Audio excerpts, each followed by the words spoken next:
Hello दोस्तों, स्वागत है आप सभी का। तो भाई आज हम फिर से लगाने वाले हैं ग्रुप डी का लाइव मॉक, जो कि इस वक्त टेक्स्ट बुक पर चल रहा है। RRB group D official mock link out, new pattern based mega live test के नाम से। ठीक है जी। आप सबको पता है, कल ही मैंने एक मॉक टेस्ट अपलोड किया था, है ना, न्यू पैटर्न बेस्ड, है ना। तो मैंने कल ही आपको डिटेल में बता दिया था कि जो पैटर्न है वो चेंज हो चुका है। अब सेक्शन वाइज डिवीजन होगा, आपके जो सब्जेक्ट आएंगे चार, वो अलग अलग सेक्शन वाइज डिवाइड करके दिए जाएंगे, है ना। जीके के 20 क्वेश्चन अलग एक सेक्शन में दिखेंगे आपको। जनरल साइंस के 25 क्वेश्चन अलग एक सेक्शन में दिखेंगे। पहले मिक्स होके आते थे, अब अलग अलग सेक्शन वाइज आपको दिखेंगे। ठीक है। इसीलिए इसी उपलक्ष्य में इन्होंने एक मॉक टेस्ट जारी किया है, official mock link out, new pattern based mega live test. ठीक है। तो भाई इसको लगाएंगे। ठीक है। और मोस्ट प्रोबेबली आज शाम को आप, अभी ये जब आप मॉक देख रहे हो तो अभी सुबह मैं अपलोड कर रहा हूँ इसको। ठीक है।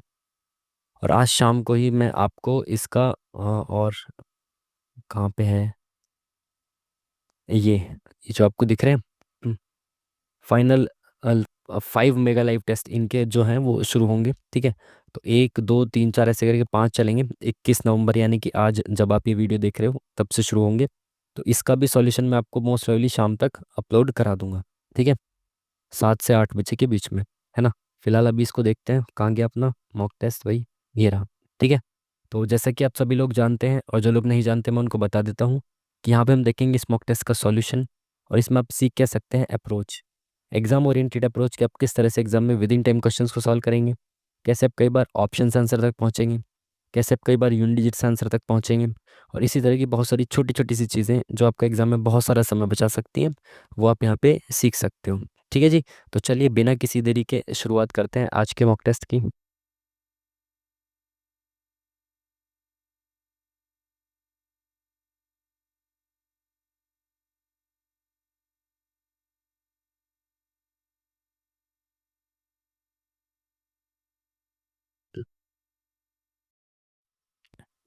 चलिए भाई, ये आपका मॉक टेस्ट अलग अलग सेक्शन वाइज डिवीज़न है। तो आप अपने हिसाब से, है ना, अपनी सहूलियत के हिसाब से देख लेना आपको कौन सा सेक्शन आपको पहले अटेम्प्ट करना है। मेरी तो सलाह ये रहेगी कि पहले आप रीजनिंग को अटेम्प्ट करना, क्योंकि इसमें मैक्सिमम क्वेश्चन आप सही करोगे। फिर मैथ्स को अटेम्प्ट करना, उसके बाद जीके जीएस को, और फिर जनरल साइंस को, या आगे पीछे कर लेना इनको, जीके जीएस या जनरल साइंस को। ठीक है। मैं इसलिए ऐसा कह रहा हूँ क्योंकि मैथ्स और रीजनिंग में आप मैक्सिमम क्वेश्चन सही करोगे, तो उससे कॉन्फिडेंस बिल्ट होता है एक, है ना। उसके बाद फिर पॉजिटिव रहते हो आप, है ना, तो चीज़ें अच्छी जाती हैं। पहले ही आपने जीके जीएस के देख लिए, कुछ टफ क्वेश्चंस दिख गए, जनरल साइंस के कुछ टफ क्वेश्चंस दिख गए, तो मामला गड़बड़ हो जाता है। फिर मैथ्स और रीजनिंग में भी हेजिटेशन की वजह से थोड़ा क्वेश्चन गलत हो जाते हैं, सिली मिस्टेक्स वगैरह, इसलिए। बाकी आप अपने हिसाब से देख लेना, जो आपकी स्ट्रेटेजी यहाँ पे आप बनाओगे वही रियल एग्जाम में भी फॉलो करना है। ठीक है। चलिए तो हम शुरू करेंगे मैथ्स के साथ। इंग्लिश में अगर क्वेश्चन को देखना चाहते हो तो वीडियो को पॉज करके इंग्लिश में देख लेना। मेन हम सॉल्यूशन देखेंगे हिंदी में। ठीक है। क्या बोल रहे हैं, राहुल और रवि की आयु का अनुपात इतना है। तो राहुल और रवि हैं, इनकी आयु का अनुपात है 3:4। 6 वर्ष बाद उनकी आयु का नया अनुपात 4:5 हो जाएगा।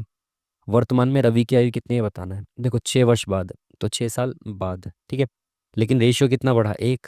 यहाँ पे कितना बढ़ा, एक। बट एक्चुअली में तो 6 6 साल बढ़े, यानी एक रेशियो के लिए 6 साल हो गई। ठीक है। रवि की वर्तमान आयु पूछ रहा है, तो रवि की जो आयु है वो कितनी है। ये एक रेशियो की वैल्यू 6 है, तो 4 रेशियो की वैल्यू कितनी हो जाएगी, 6 चौक 24। तो आज इसकी एज कितनी है, 24। Option number D is the correct answer. Next question. एक आदमी शांत जल में 5 किलोमीटर प्रति घंटे की चाल से नाव चला सकता है। यदि धारा की चाल इतनी है तो समान दूरी के लिए धारा के प्रतिकूल जाने में धारा के अनुकूल जाने की तुलना में 4 घंटे अधिक समय लगता है। ठीक है। तो दूरी बतानी है आपको। देखो, शांत जल में चाल, जो शांत जल में नाव की चाल होती है उसको आप एक्स कहते हो, और जो धारा की चाल होती है उसको वाई कहते हो आप। ठीक है। तो समान दूरी के लिए धारा के प्रतिकूल जाने में धारा के अनुकूल जाने की तुलना में 4 घंटे अधिक लगते हैं। तो धारा के अनुकूल जाने में हमने मान लिया डिस्टेंस डी है। ठीक है। डी डिस्टेंस को वो किससे, अनुकूल जाने के लिए एक्स प्लस वाई हो जाता है, तो एक्स प्लस वाई कितना हो जाएगा, 7.5, है ना। एक्स प्लस वाई होता है ना धारा के अनुकूल, तो इसको मान लिया हमने एक्स टाइम लगता है। ठीक है। लेकिन जब वो धारा के प्रतिकूल जाता है तो एक्स माइनस वाई हो जाता है, तो 2.5 से जाता है, तो इसको अनुकूल से 4 घंटे अधिक लगते हैं। ठीक है, आपसे पूछा क्या डिस्टेंस, तो इसको इधर ले जाओ, इंटू 7.5 हो जाएगा, इसको इधर ले जाओगे तो इंटू 2.5 हो जाएगा। ठीक है, तो यहाँ पे क्या बचा डिस्टेंस, तो डिस्टेंस की वैल्यू ये डिस्टेंस की है, तो इन दोनों को इक्वल रख दो। ठीक है, कंपेयर करा दो। ठीक है, ऐसे कंपेयर करा दो, तो ये कितना हो जाएगा 7.5x बराबर 2.5x प्लस 25 × 100 10। ठीक है, ये इधर आ जाएगा तो 5x बराबर 10, तो x बराबर कितना आ गया 2 आ गया। ठीक है, तो x हमने क्या माना था, टाइम माना था ना, अनुकूल में माना था हमने टाइम x। ठीक है, x बराबर 2 आ गया, अनुकूल में हमने टाइम माना था x अपॉन डी अपॉन में x प्लस वाई, यहाँ कितना आ रहा था 7.5, बराबर आ रहा था हमारा x यानी कि 2। ठीक है, ये 7.5 इधर आएगा तो 15 हो जाएगा डिस्टेंस। डिस्टेंस पूछा था, ऑप्शन नंबर 20 दी करेक्ट आंसर। ठीक है जी, चलिए नेक्स्ट क्वेश्चन। प्रेक्षण ये सब दिए हुए हैं आपको, आरोही क्रम में लिखे गए हैं। इन प्रेक्षणों की माध्यिका 63 है, तो इन आंकड़ों का माध्य ज्ञात करना है आपको। देखो आरोही क्रम में लिखे हुए हैं, और माध्यिका पता है आपको क्या होती है, जब आरोही क्रम में व्यवस्थित करने के बाद जो बीच में संख्या होती है उसको आप कहते हैं माध्यिका। तो कितनी है, 1 2 3 4 5 6 7 8 9 10, 10 संख्याएं हैं। तो बीच में संख्या कौन सी आएगी, एक संख्या तो नहीं आएगी, दो संख्याएं आएंगी आएंगी। ठीक है, चार इधर चलेगी, चार इधर चलेगी, तो बीच की जो दो संख्याएं हैं ना, इनका जो एवरेज होता है उसको आप कहते हैं माध्यिका। ठीक है, ये x है, ये x+2 है, तो इनके बीच में क्या आएगा, x+1 बचा ना, ये x है, ये x+2, तो इसके बीच में क्या बचा, x+1 बचा। ठीक है, तो ये इनकी क्या हो जाएगी माध्यिका। तो x+1 की वैल्यू दे रखी है आपको 63, तो x बराबर 62 हो जाएगा। ठीक है, जैसे ही आपको पता चला x बराबर 62 है, तो ये 62 और ये कितना हो जाएगा आपका 64। ठीक है जी, बिल्कुल ठीक है। निकालना है क्या आपको, माध्य निकालना है, तो सबको जोड़ के अपॉन में जितनी संख्या है उससे डिवाइड कर दो, मतलब एवरेज निकालना है, माध्य मतलब एवरेज। तो जोड़ो भाई, 5 4 9, 9 8 17 18 19 20 23 24 25 30 31 32 33 34 35 37 41 4 9 4 13 7 20 21 और 7 28 30 5 35 37 और 10 47 50 2 52 4 56 57 58 59 60 61 614 कितनी संख्या है 10, तो 10 से डिवाइड करेंगे 61.4 आएगा, ऑप्शन नंबर 20 दी करेक्ट आंसर है। ठीक है जी, हल्का फुल्का अगर जोड़ने घटाने में एरर हो जाए तो देख लेना, क्योंकि रात के समय वीडियो रिकॉर्ड हो रही है, थोड़ा सा इधर उधर हो सकता है, दिमाग का संतुलन। यदि अर्धगोले के पार्श्व पृष्ठीय क्षेत्रफल और कुल पृष्ठीय क्षेत्रफल का योग इतना है, तब अर्धगोले के पास पार्श्व पृष्ठीय क्षेत्रफल और कुल पृष्ठीय क्षेत्रफल का अंतर ज्ञात करना है आपको। पार्श्व पृष्ठीय क्षेत्रफल अर्धगोले का क्या होता है, 2πr² होता है। ठीक है, कुल पृष्ठीय क्षेत्रफल क्या होता है, 3πr² होता है। ठीक है, तो इन दोनों का योग आपको दे रखा है 770। बोल रहे हैं अर्धगोले के पार्श्व पृष्ठीय क्षेत्रफल और कुल पृष्ठीय क्षेत्रफल का अंतर बताना है, यानी कि इनके बीच का अंतर कितना हो जाएगा, ये 3πr² है, ये 2πr² है, इनके बीच का अंतर हो जाएगा 1πr²। ठीक है, तो ये आपको दे रखा 5πr² बराबर 770। तो 1πr² बराबर कितना हो जाएगा, 5 से डिवाइड कर दो इसको, 5 एकम 5, 5 पंजे 25, 5 चौक 20, तो 154 option number 1 is the correct answer. ठीक है, तो दोस्तों यदि अभी तक भी आपने टेक्स्ट बुक का पास प्रो बाय नहीं किया है, तो टेक्स्ट बुक आपके लिए लेकर आ चुका है कामयाबी एक्सप्रेस सेल, जो कि आपकी 21 से लेकर 23 नवंबर के बीच में चलने वाली है। इस दौरान आपको टेक्स्ट बुक का yearly text book pass pro मात्र 351 रुपये में देखने को मिल जाएगा, और वहीं टेक्स्ट बुक का yearly text book pass pro max 439 रुपये में देखने को मिल जाएगा। इसके लिए आपको करना क्या होगा, आपको यूज़ करना होगा हमारा कूपन कोड MOCK10, जिसके माध्यम से आपको मिलेगा एक्स्ट्रा 12% तक का ऑफ। तो जैसे कि आप सभी लोग जानते हैं कि ग्रुप डी की एग्जाम डेट्स आउट हो चुकी हैं, इस वक्त सबसे ज़्यादा इंपॉर्टेंट हो जाता है आपके लिए मॉक टेस्ट। जो आरआरबी ग्रुप डी के एक्चुअल एग्जाम के क्वेश्चंस थे, उनमें से काफ़ी सारे क्वेश्चंस डायरेक्ट टेक्स्ट बुक के मॉक से आए थे। जैसे कि आप देख सकते हो यहाँ पे, ये मॉक टेस्ट का क्वेश्चन है जो कि आपके एग्जाम में डायरेक्ट एज इट इज़ यहाँ पे आपके एक्चुअल एग्जाम में सेम क्वेश्चन देखने को आपको मिला था। इसीलिए थाउजेंड्स ऑफ सिलेक्टेड कैंडिडेट्स ने टेक्स्ट बुक से ही प्रिपरेशन की थी, जिनमें से काफ़ी सारे बच्चों का सिलेक्शन भी हुआ था। यहाँ पे आप देख सकते हैं उनमें से कुछ बच्चों का रिजल्ट। ठीक है जी, तो टेक्स्ट बुक में ऐसा क्या खास है जो उसको खास बनाता है। सबसे पहली चीज़ कि सिर्फ एक सब्सक्रिप्शन से इसमें आपको मिलता है 900 से ज़्यादा एग्जाम्स और 2 लाख से ज़्यादा मॉक टेस्ट। दूसरा इसमें आपको मिलता है डिटेल्ड परफॉर्मेंस एनालिसिस, जिसके माध्यम से आप अपनी परफॉर्मेंस का डिटेल्ड एनालिसिस कर सकते हैं। Third, unlimited practice and re attempts और सेक्शन वाइज टेस्ट, ताकि आप अपने वीक एरियाज पर काम कर सको। एंड फोर्थ, ये सभी मॉक टेस्ट आपको 12 से अधिक लैंग्वेज में अवेलेबल होते हैं। And guys, text book app का नया इंटरफेस काफ़ी स्मूथ और यूज़र फ्रेंडली हो गया है। मैं आपको इसका क्विक टूर करा देता हूँ ताकि आप इजीली अपनी प्रिपरेशन स्टार्ट कर सको। तो जैसे कि आप सभी लोग यहाँ पे देख सकते हो कि नए इंटरफेस में जो टेस्ट है वो कैटेगरी वाइज अरेंज्ड है। ठीक है, अलग अलग कैटेगरी वाइज, अलग अलग एग्जाम वाइज टेस्ट को अरेंज किया गया है। और वहीं अगर हम बात करें ग्रुप डी के मॉक टेस्ट की, तो अगर हम टेस्ट सीरीज में जाते हैं तो यहाँ पे आप देख सकते हैं कि टेस्ट को कैटेगरी वाइज डिवाइड किया गया। यहाँ पे आप देख सकते हैं जो लाइव टेस्ट आपके चलते हैं, यहाँ पे most saved questions, skipped questions, full test. और अगर आगे बात की जाए तो यहाँ पे आप देख सकते हो new full test, new sectional test, chapter test, current affair, general science special, chapter test, general science CT, NCERT और Lucent general science, sectional test और विज्ञान एक्सप्रेस महापैक। इस तरह से काफ़ी सारे सेक्शन में डिवाइड करके टेस्ट सीरीज में टेस्ट को दिया गया है। तो इससे आपका बिल्कुल भी टाइम वेस्ट नहीं होता है। अगर आप भी आरआरबी ग्रुप डी की तैयारी कर रहे हो तो टेक्स्ट बुक का मॉक टेस्ट मस्ट ट्राई करना चाहिए। तो आरआरबी ग्रुप डी की जो मॉक टेस्ट सीरीज है इसमें आपको मिलते हैं टोटल 1607 1607 टोटल टेस्ट, जिसमें अगर आप सेक्शन वाइज देखेंगे तो इसमें आपको 17 जो अल्टीमेट लाइव टेस्ट चल रहे हैं वो आपको देखने को मिल जाएंगे। 102 मोस्ट सेव्ड क्वेश्चन के साथ साथ आपको 131 जो आरआरबी एनटीपीसी के पीवाई क्यूज है ना, वो भी आपको देखने को मिल जाएंगे। इसी के साथ साथ आपको फुल टेस्ट 40 फुल टेस्ट भी इसी में ही देखने को मिल जाते हैं। तो भाई इतना कॉम्प्रिहेंसिव प्रैक्टिस आपको कहीं और नहीं मिलेगी। और सबसे बड़ी बात कि एक्चुअल एग्जाम के पैटर्न के बिल्कुल सेम मार्क्स, जिससे आपको कॉन्फिडेंस डबल हो जाता है। तो यदि अभी तक भी आपने टेक्स्ट बुक का पास प्रो बाय नहीं किया है तो जाकर अभी बाय कीजिए, लिंक आपको वीडियो के डिस्क्रिप्शन में मिल जाएगा। चलिए नेक्स्ट क्वेश्चन। राजा राम ने एक निश्चित मात्रा में गेहूं खरीदे। यदि उसने एक चौथाई गेहूं 12% के लाभ पर बेच दिए तो उसे शेष गेहूं पर कितना लाभ प्रतिशत कमाना चाहिए ताकि कुल लाभ प्रतिशत 15% हो। ठीक है, बेसिक सा क्वेश्चन है। क्या कर सकते हो, एलिगेशन लगा सकते हो इसमें। कैसे, आपको पता है एक चौथाई गेहूं 12% लाभ पे बेचा है, फिर शेष गेहूं को भी किसी परसेंट लाभ पे बेचेगा और ओवरऑल भी दे रखा है आपको। जब दो का अलग अलग दिया हो और एक ओवरऑल दिया हो तो ऐसी स्थिति में आप लगाते हैं एलिगेशन। ठीक है, ठीक है। देखो भाई, एक चौथाई यानी कि 4 में से एक हिस्सा तो उसने बेचा 12% पर। जब मैंने 4 में से एक हिस्सा बेचा 12% प्रॉफिट पर तो कितना हिस्सा बचा, 3 हिस्से बचे। इसको मैंने मान लिया कि X% प्रॉफिट पे बेचा, क्योंकि इसने कहा है कि लाभ कितना कमाना है सेकंड वाले पे। ठीक है, तो यानी कि इसको भी प्रॉफिट पे बेचेगा।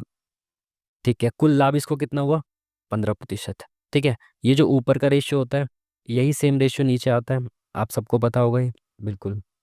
तो देखो यहाँ पे बड़े में से छोटा घटाएंगे, तो जब 15 में से 12 घटाएंगे तो इसमें से इसको घटाना पड़ेगा। ये एलिगेशन ऐसे ही काम करता है ना। तो 15 में से 12 गए, 3 आ गया। अब मान लो यहाँ पे 6 आ जाता तो 6 जो है वो 3 की वैल्यू आती है। तो यहाँ जो भी आता ना उसका आधा करना पड़ता, वो आता मतलब यहाँ पे आता, फिर मान लो 2 आता है यहाँ पे, तो 2 का आधा करना पड़ता हमें 1। ठीक है, मतलब इसका डबल लिखना पड़ता है यहाँ पे। अगर यहाँ पे 6 आया है तो ये 3 का डबल है, तो यहाँ पे 2 कैसे आएगा, 1 का डबल। ठीक है, 1 का डबल कर दिया भाई। ठीक है जी। चलिए, तो ये आपने देखा कि 15 में से 12 गया 3 यानी सेटिस्फाई कर गया। तो यहाँ पे अगर 3 आया तो यहाँ पे 1 आना चाहिए। और यहाँ 1 कब आएगा, जब यहाँ पे 16% होगा, क्योंकि 16 में से 15 गया जब भी तो 1 बचेगा। तो यानी कि शेष भाग को उसको कितने परसेंट लाभ पे बेचना चाहिए, 16% लाभ पर। ठीक है, बेसिक सा 16 सेकंड का भी क्वेश्चन नहीं है, बट समझाना ज़रूरी है। ठीक है, ये है मूल इसके 1:2 के अनुपात में है, तो ए का मान ज्ञात कीजिए। मतलब इसके दो मूल है, एक तो 1 है और एक 2 है, ऐसा मान लो आप। ठीक है, एक रख दो इसमें सिंपल। तो x की वैल्यू 1 रख दी, यहाँ पे 1 रख दी, तो 2 -3 प्लस ए बराबर 0। तो यहाँ बचा -1 प्लस ए बराबर 0। तो ए की वैल्यू कितनी आ गई, 1 आ गई। सिंपल, खत्म काम। Option number D is the correct answer. समझ पाए बात को, ये इसके मूल है। तो आपको यहाँ पे इनकी वैल्यू रख दोगे ना तो सेम ही आंसर आएगा, अलग नहीं आएगा। ठीक है, चलिए। तो मैंने 1 की वैल्यू यहाँ रख दी, मूल का मतलब होता है एक्स की वैल्यू। ठीक है। चलिए, नेक्स्ट क्वेश्चन। ये एक 4 अंकों की संख्या है जो 2, 5, 7 से विभाज्य है। तो ये बताना है। देखो 4 अंकों की संख्या है जो 2, 5 और 7 से विभाज्य है। मेरे को पता है जो संख्या 5 से विभाज्य होगी उसके एंड में या तो 0 या 5 हो सकता है। अब क्योंकि ये संख्या 2 से भी विभाज्य है तो इसके एंड में 5 नहीं आ सकता, क्योंकि जो संख्या 2 से विभाज्य होती है उसके एंड में 0, 2, 4, 6, 8 ये आता है। ठीक है, तो 5 नहीं आ सकता, तो इतना तो मुझे पता चल गया कि एंड में बी जो है वो 0 ही रहेगा। ठीक है। ठीक है, 2 और 5 का समझ में आ गया। अब 7 से विभाज्य है ये संख्या, तो 4, 8, ए और 0, ये संख्या 7 से विभाज्य है। तो ए की वैल्यू क्या हो सकती है? तो 0, 1, 2, 3, 4, 5, 6, 7, 8, 9 कुछ भी हो सकती है। ठीक है, तो मैंने देखा यहाँ पे कितना आया, 7, 6, 42। यहाँ पे कितना बचा? 6 बचा। 6 बचा ना। अब यहाँ पे ऐसा क्या लिखूं कि वो 7 से कट जाए पूरा? तो अगर मैं यहाँ पे 3 लिख देता हूँ तो 7 नीम 63 हो जाएगा। और कुछ तो ऐसा नहीं है जिसको काट सके। अगर मैं ए को 3 लिख देता हूँ तो 7 नीम 63 हो जाएगा, तो ए की वैल्यू आ जाएगी 3 और बी की वैल्यू कितनी आ गई? 0 आ गई। तो 10 या 30, 30 में से 0 गया, कितना बचा? Option number D, 30। ठीक है, चलिए नेक्स्ट क्वेश्चन। थोड़ा सा जल्दी जल्दी से चलेंगे, है ना? थोड़ा रात का समय है, सोचते हैं जल्दी से खत्म करके सोएंगे फिर। दो शंकुओं का आयतन इस रेशियो में है, उनकी त्रिज्या इस रेशियो में है, ऊंचाई का अनुपात बताना है। बहुत बेसिक से क्वेश्चन है। इनका आयतन दे रखा है, तो आयतन शंकु का कितना होता है? शंकु है ना, हाँ, तो आयतन शंकु का होता है 1/3 पाई r² h। दूसरे वाले का होगा 1/3 पाई r²h। तो 1/3 से 1/3 खत्म, पाई से पाई खत्म। इनका रेशियो कितना दे रखा है? 3:2। इसकी रेडियस कितनी है पहले वाले की? 3 है, तो यहाँ पे 3 रख दो। 3 × 3 = 9 h। ठीक है, यहाँ पहले हमने रखा है छोटा वाला h, फिर बाद में बड़ा h। ठीक है। ठीक है, और दूसरे वाले की रेडियस कितनी है? 4 है, तो 4 × 4 = 16 h बराबर कितना है? 3:2। तो ऐसे क्रॉस कर दो, ये h इधर आ जाएगा। क्या यार, गला खराब हो रहा है, ठीक ही नहीं होता कभी। 9 दूनी 18 h बराबर 16 × 3 = 48 h। ठीक है, तो 6 × 3 = 18, 6 × 8 = 48। तो इसका आ जाएगा भाई आपका 8:3। ठीक है, h के सामने ये वाली वैल्यू है, इस h के सामने ये वाली वैल्यू है, तो 8:3। Option number 1 is the correct answer. ठीक है जी, चलिए नेक्स्ट क्वेश्चन।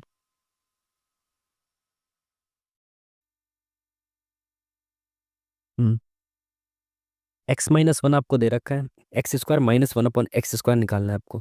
जब भी यहाँ पे आप x² - 1/x² देखो ना, तो तुरंत आपको समझ जाना है कि आपका काम हमेशा a+b a-b से ही बनेगा।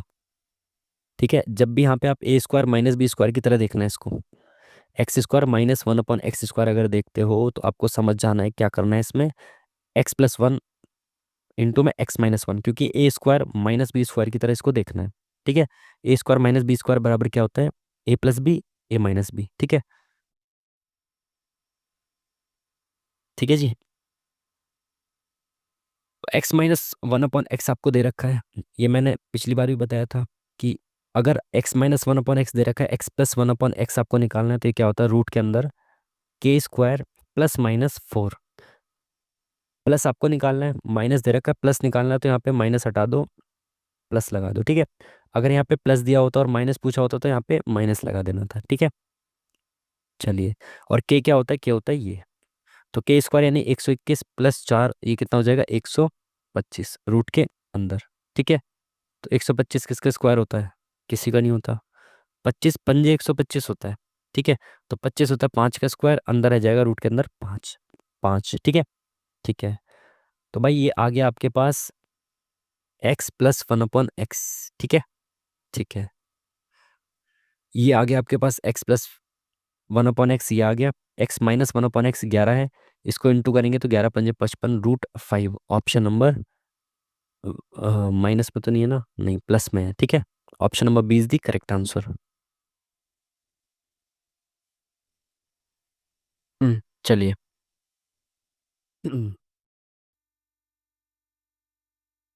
रवि और सुमित की सैलरी का रेशियो दे रखा है। प्रत्येक की सैलरी में इतने की वृद्धि होती है तो नया अनुपात इतना हो जाता है। सुमित का नया सैलरी क्या है? वाह, सुमित की नई सैलरी क्या है ये बताना है आपको। चलो भाई, रवि और सुमित की जो सैलरी है उसका रेशियो 2:3 है।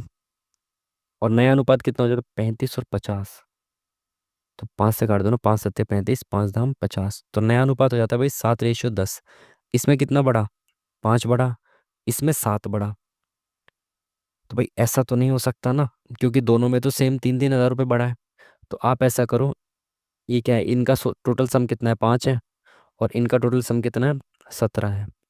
ठीक है, तो ऊपर वाले को 17 से, नीचे वाले को 5 से मल्टीप्लाई कर दो। ठीक है, एक सेकेंड। अगर इसमें सेम सेम बढ़ रहा होता, मान लो इसमें 2 इसमें 2 बढ़ रहा होता, तो आप समझ जाते कि सेम सेम ही बढ़ रहा है, क्योंकि दोनों की सैलरी में सेम बढ़ रहा है। तो अब क्योंकि सेम नहीं बढ़ रहा, तो सेम बनाना पड़ेगा इसको। ये दोनों टोटल मिला के 17 है, ये दोनों 5 हैं। तो इस वाले में 5 से मल्टीप्लाई और इसमें 17 से मल्टीप्लाई कर दो। ठीक है, तो 17 दूनी 34, 17 तिया 51, और 5 से इसमें करेंगे तो कितना हो जाएगा, 5 सत्ते 35, 5 धाम 50। ठीक है, तो ये वाली चीज़ खत्म, ये वाली चीज़ खत्म। अब मेरे सामने आ गया नया रेशियो। 34 से 35 एक बढ़ रहा है, लेकिन यहाँ पे तो एक कम हो रहा है भाई।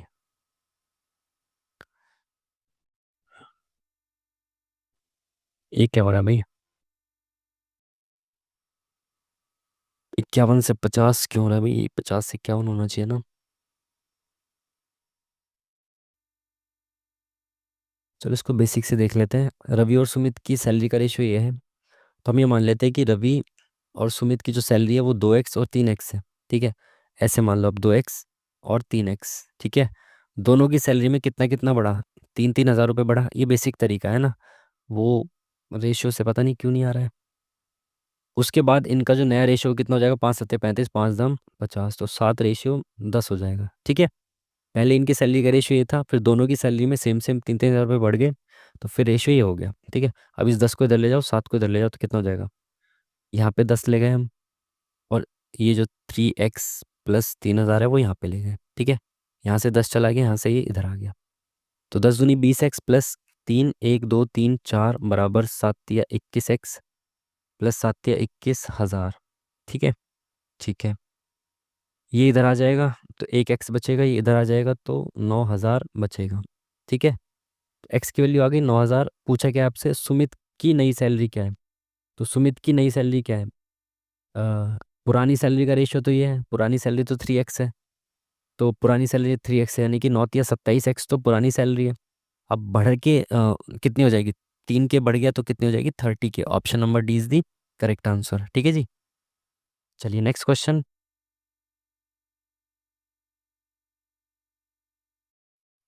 पी अपॉन क्यू की पावर इतनी बराबर क्यू अपॉन पी की पावर इतनी है, तो एक्स का मान क्या है। बेसिक सी चीज़ है, इसमें कुछ नया तो नहीं है। पी अपॉन क्यू को उल्टा करके लिख दिया। जब भी जैसे मैंने कहा 2/5 की पावर 3 है, तो अगर मैं इसको 5/3 लिखता हूँ ना, तो इसकी पावर -3 हो जाएगी। इस चीज़ को तो आप समझते हो ना, जब उल्टा कर देते हैं तो पावर माइनस में हो जाती है। तो अगर मैं इसको देखूँ, पी अपॉन क्यू की पावर x-3 है, तो बराबर मैं इसको ऐसे भी लिख सकता हूँ कि P upon Q, sorry, Q upon P की पावर माइनस का x-3। ठीक है, समझ पाए, है ना, माइनस में लिख सकता हूँ। ठीक है, लेकिन इसकी जगह मैंने क्या लिखा हुआ है, x-15, यानी ये इसके बराबर है। तो माइनस का x प्लस का 3, इसको मैंने खोल दिया ऐसे करके, plus minus minus minus minus plus, बराबर x-15। तो ये x इधर आ गया, तो ये हो गया 2x। ये 15 इधर आ गया, तो ये हो गया 18। तो x की वैल्यू कितनी आ गई, 2×18, x बराबर आ गया 9। पूछा क्या है, x पूछा है आपसे, तो D is the correct answer. ठीक है जी, चलिए नेक्स्ट क्वेश्चन। दो पाइप क्रमशः 12 और 15 घंटे में एक टंकी को भर सकते हैं। यदि दोनों पाइप 4 घंटे के लिए खोले जाते हैं, फिर पहले पाइप को बंद कर दिया जाता है, तो शेष टंकी भरने के लिए दूसरे पाइप द्वारा लिया गया समय क्या है, ये बताना है आपको। ठीक है, दो पाइप है, तो एक पाइप 12 घंटे में भरता है और दूसरा पाइप 15 घंटे में भरता है। ठीक है, यदि दोनों पाइप 4 घंटे के लिए खोल दिया जाता है, तो पहले इनकी एफिशिएंसी निकाल लो, 15 और 12, तो 60, 15 चौका 60, 12 पंजे 60। ठीक है, 4 घंटे के लिए दोनों खुले रहते हैं, तो 5 और 4 दोनों मिलकर 1 घंटे में 9 काम करते हैं। 4 घंटे में कितना कर देंगे, 36 काम कर देंगे। टोटल 60 काम है, लेकिन 36 काम हो चुका है। अब क्या बोला इन्होंने कि भाई पहले पाइप को बंद कर दो, तो इस पहले वाले पाइप को बंद कर दिया, तो शेष टंकी को भरने के लिए दूसरे पाइप द्वारा लिया गया समय। अब शेष टंकी बची कितनी? 60 में से 36 काम हो चुका है तो 24 काम बचा। और 24 काम को कौन करेगा? बी करेगा। ये 4 करता है 1 घंटे में, 24 काम 6 घंटे में कर देगा। तो option number C is the correct answer. ठीक है, चलिए नेक्स्ट क्वेश्चन। एक दुकानदार अपनी वस्तुओं के अंकित मूल्य पर 10% की छूट देता है, इस प्रकार 20% का लाभ प्राप्त करता है। वस्तु के क्रय मूल्य और अंकित मूल्य के बीच अनुपात बताना है। देखो, अंकित मूल्य मैंने माना 100 रुपये था किसी चीज़ का, है ना, मार्क प्राइस। इस पर मैंने 10% की छूट दी तो मैंने 90 रुपये में बेचा, ही मेरा सेलिंग प्राइस आ गया। बट वो कह रहा है कि 90 रुपये में बेचने पर 20% का लाभ हुआ मुझे, यानी जो 90 है ये 120% हुआ कॉस्ट प्राइस का। लाभ और हानि जो होती है वो मुझे कॉस्ट प्राइस पे तो होती है, तो कॉस्ट प्राइस 100% रहा होगा। लेकिन मैंने 20% के प्रॉफिट पे बेचा, यानी कि जो 90 रुपये है ये कॉस्ट प्राइस का 120% है। तो 120 से अगर डिवाइड करता हूँ तो 1% की वैल्यू आ जाएगी, इंटू 100 करता हूँ तो 100% की वैल्यू आ जाएगी। 20 पंजे 100, 20 छिक्का 120, 6 कम 6, 6 पंजे 30, 15 5 75। तो कॉस्ट प्राइस कितना आ जाएगा? 75 आ जाएगा। ठीक है, मार्क प्राइस कितना आ गया? 100। अगर मार्क प्राइस 100 है तो कॉस्ट प्राइस 75 होगा। पूछा गया क्रय मूल्य और अंकित मूल्य है, यानी कि 25 थी 75, 25 चौका 100, 3:4 इज दी करेक्ट आंसर। ठीक है, रेशियो पूछा था, आसान सा क्वेश्चन। Next question.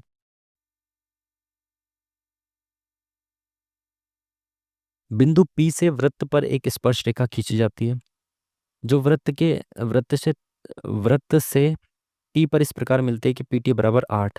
तो भाई एक वृत्त है, ठीक है, बिंदु P से एक वृत्त पर स्पर्श रेखा, यानी कि बाहर से कोई एक बिंदु है P जहां से एक स्पर्श रेखा खींच दी है यहाँ पे इन्होंने, क्या P से यहाँ पे खींच दी है, T पर इस प्रकार मिलती है कि PT बराबर 8 है। ठीक है, एक छेदक रेखा है जो PAB, यानी यहाँ से एक छेदक रेखा आती है जो कि इसमें छेद करके जाएगी, है ना, टच नहीं करेगी, टेंजेंट नहीं है, स्पर्श रेखा नहीं है, बल्कि वो छेद करने वाली है। मतलब यहाँ से चलेगी और ऐसे छेद करती हुई जाएगी ऐसे। ठीक है, ठीक है, PA और B। ठीक है, PAB, PA बराबर 5 है, AB यानी इसकी लंबाई आपको बतानी है, इसको x मान लेते हैं। ठीक है, इसकी लंबाई आपको बतानी है, AB की लंबाई क्या है। तो इस तरह के डायग्राम में आपको पता है क्या होता है कि PT² बराबर होता है आपका PA इंटू PB।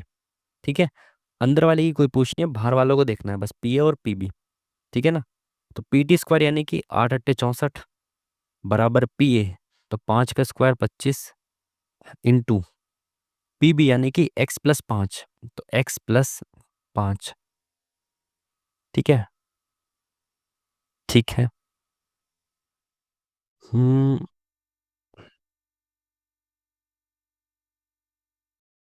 25 से कट जाएगा क्या? 25 दूनी, फिर ये माइनस होगा तो ये तो माइनस में आ जाएगा ना। क्या गलत कर दिया मैंने यहाँ पे? PA, अच्छा अच्छा, सॉरी सॉरी, ये 5 है, एक सेकेंड भाई, सॉरी। ये PA 5 है इंटू PB कितना है? x+5 है, तो 5 इधर आ गया, पॉइंट में आ रहा है ना आंसर। ठीक है, 5 एकम 5, 5 दूनी 10, 5 अट्ठे 40। ठीक है, 5 एकम 5, 5 दूनी 10, 5 अट्ठे 40। तो ये 5 इधर आ गया, तो ये 12.8 बचा। ठीक है, ये 5 इधर है प्लस का, तो माइनस में आ जाएगा, तो 7.8 बचेगा आपका x की वैल्यू। और यही पूछा ए बी की AB की लंबाई जो वो कितनी आ जाएगी? 7.8। ठीक है जी, चलिए नेक्स्ट क्वेश्चन। एक विक्रेता एक वस्तु को उसके अंकित मूल्य पर 16% की छूट देने के बाद इतने रुपए में बेचता है। यदि उसने कोई छूट नहीं दी होती तो उसे वस्तु के क्रय मूल्य पर 28% का लाभ प्राप्त होता। तो वस्तु के क्रय मूल्य क्या है बताना है। बेसिक सा क्वेश्चन कि भाई मार्क प्राइस कुछ था, उस पर मैंने 16% की छूट दे दी। तो मार्क प्राइस अगर 100% था, 16% की छूट दे दी, तो वो मार्क प्राइस कितना बचा? 84% बचा। मार्क प्राइस की 84% की वैल्यू ये दे रखी है, तो मार्क प्राइस का 100% निकाल लो। 403.20 बराबर जो है 84% की वैल्यू है, तो अपॉन 84% करेंगे तो 1% की वैल्यू आ गई, इंटू 100 तो 100% की वैल्यू आ गई। ठीक है, इसको हटाएंगे, एक ज़ीरो हटा दो। ठीक है, या फिर ये नीचे क्या है ना, 2 से मल्टीप्लाई करोगे तो ये ज़ीरो, ये पॉइंट हट जाएगा, तो 2 0 से 2 0 खत्म। ठीक है, खत्म। अब देखो 4 दूनी 8, 4 एकम 4, तो 4 एकम 4, 4 4 अट्ठे 32 0। ठीक है, ठीक है, 7 से कट रहा है क्या? कट रहा है बिल्कुल। 7 या 21, 7 एकम 7। 7 एकम 7 तो नहीं कटेगा ना। 7 या 21, 4 दूनी 8, अच्छा 4 दूनी 8, 4 एकम 4, 4 एकम 4 0। शिट, गलत काट दिया भाई। 4 दूनी 8, 4 एकम 4, 4 एकम 4 0 0, 4 8 32 ऐसे कटेगा ना, 3 भी नहीं कटेगा। ठीक है ठीक है। 7 या 21, 7 एकम 7, 3 7 चौक 28, 7 चौक 28, अब ठीक है। 3, 3 से नहीं कट रहा फिर। अच्छा, 3 चौक 12, 3 अट्ठे 24, ठीक है ठीक है। तो 48 क्या आ गया आपका? 48 या 0 आएगा ना। शिट यार, क्या कर रहा हूँ मैं। 1440 था ना, 480 आ जाएगा आपका क्या? Mark price. क्या यार, तो 480 आ गया आपका मार्क प्राइस। अब वो ये कह रहा है कि अगर आपने कोई छूट ना दी होती, इस मार्क प्राइस पे ही बेच दिया होता, तो क्रय मूल्य पर 28% का लाभ हो जाता। यानी ये जो है ना, ये क्रय मूल्य का 128% हो जाता। तो सीपी का 128% बराबर आपका कितना हो जाएगा? 480। तो सीपी कितना हो जाएगा? इसको 128 को यहाँ रख दो, मल्टीप्लाई 100। तो 4 तिया 12, 4 दूनी 8, 4 एकम 4, 4 दूनी 8, 8 चौक 32, 8 एकम 8 पंजे 40, 4 दूनी 8, 4 पंजे 20, 25 पंजे 125, 25 एकम 25 26 और 10 37, 375। Option number C is the correct answer. ठीक है जी, चलिए नेक्स्ट क्वेश्चन। एक आयताकार फर्श की चौड़ाई उसकी लंबाई की 3/5 है। लंबाई की 3/5 है, यानी अगर लंबाई 5 है तो चौड़ाई कितनी हो जाएगी? 3 हो जाएगी। ठीक है। फर्श का क्षेत्रफल दे रखा है, फर्श की लंबाई और चौड़ाई में कितना अंतर है बताना है। जब क्षेत्रफल दे रखा है, ये रेशियो दे रखा है, तो मान लो ये 5x है और ये 3x है। ठीक है। क्षेत्रफल क्या होता है? L×B होता है। तो 5 तिया 15, x² बराबर कितना दे रखा है? 60। x² बराबर आ जाएगा 15 चौका 60। तो x की वैल्यू आ जाएगी आपकी 2। ठीक है। तो ये हो जाएगा 5 दूनी 10 और ये हो जाएगा 3 दूनी 6। इन दोनों के बीच का अंतर पूछा, कितना हो जाएगा? 10 में से 6 गया 4। Option number D is the correct answer. Next question. एक मूलधन को साधारण ब्याज के तहत रखा गया है। 4 वर्ष के बाद प्राप्त मिश्र धन मूलधन का 4 गुना है। कितने वर्षों में हमें उसी दर पर मूलधन का 6 गुना मिश्रधन प्राप्त होगा? ठीक है, आसान क्वेश्चन। मूलधन साधारण ब्याज के तहत रखा गया, 4 वर्ष के बाद मिश्रधन जो है मूलधन का 4 गुना होगा। मैंने कहा अगर मैंने 100 रुपये रखे हैं और वो कितने हो जाएंगे? 4 गुना, यानी कि 400 रुपये हो जाएंगे। 100 रुपये से 400 रुपये हो जाएंगे कितने समय बाद? 4 साल बाद। ठीक है। यानी मैंने 4 साल में, 4 ईयर्स में 300 रुपये का इंटरेस्ट कमा लिया। ठीक है ठीक है। अब वो कह रहे हैं कितने वर्षों में हमें उसी मूलधन का 6 गुना मिल जाएगा। तो अगर मैं 100 रुपये रखता हूँ तो 6 गुना यानी कि 600 रुपये हो जाना चाहिए, है ना। भाई देखो, 100 रुपये होने में कितना टाइम लग रहा है? यहाँ पे कितना बढ़ रहा है? 500 रुपये बढ़ रहा है। ठीक है। 100 रुपये बढ़ने में कितना टाइम लग रहा है? अगर मैं यहाँ पे 3 से डिवाइड कर दूँ तो उसे भी 3 से डिवाइड करना पड़ेगा, है ना। 100 रुपये बढ़ने में 4/3 ईयर का टाइम लग रहा है 100 रुपये बढ़ने में। ठीक है। मुझे कितने रुपए बढ़ाने हैं? 500 रुपये, यानी कि 5 गुना बढ़ाना है। तो इंटू 5 कर दूंगा तो ये 500 रुपये बढ़ने में कितना टाइम लग जाएगा? 5 चौक 20/3।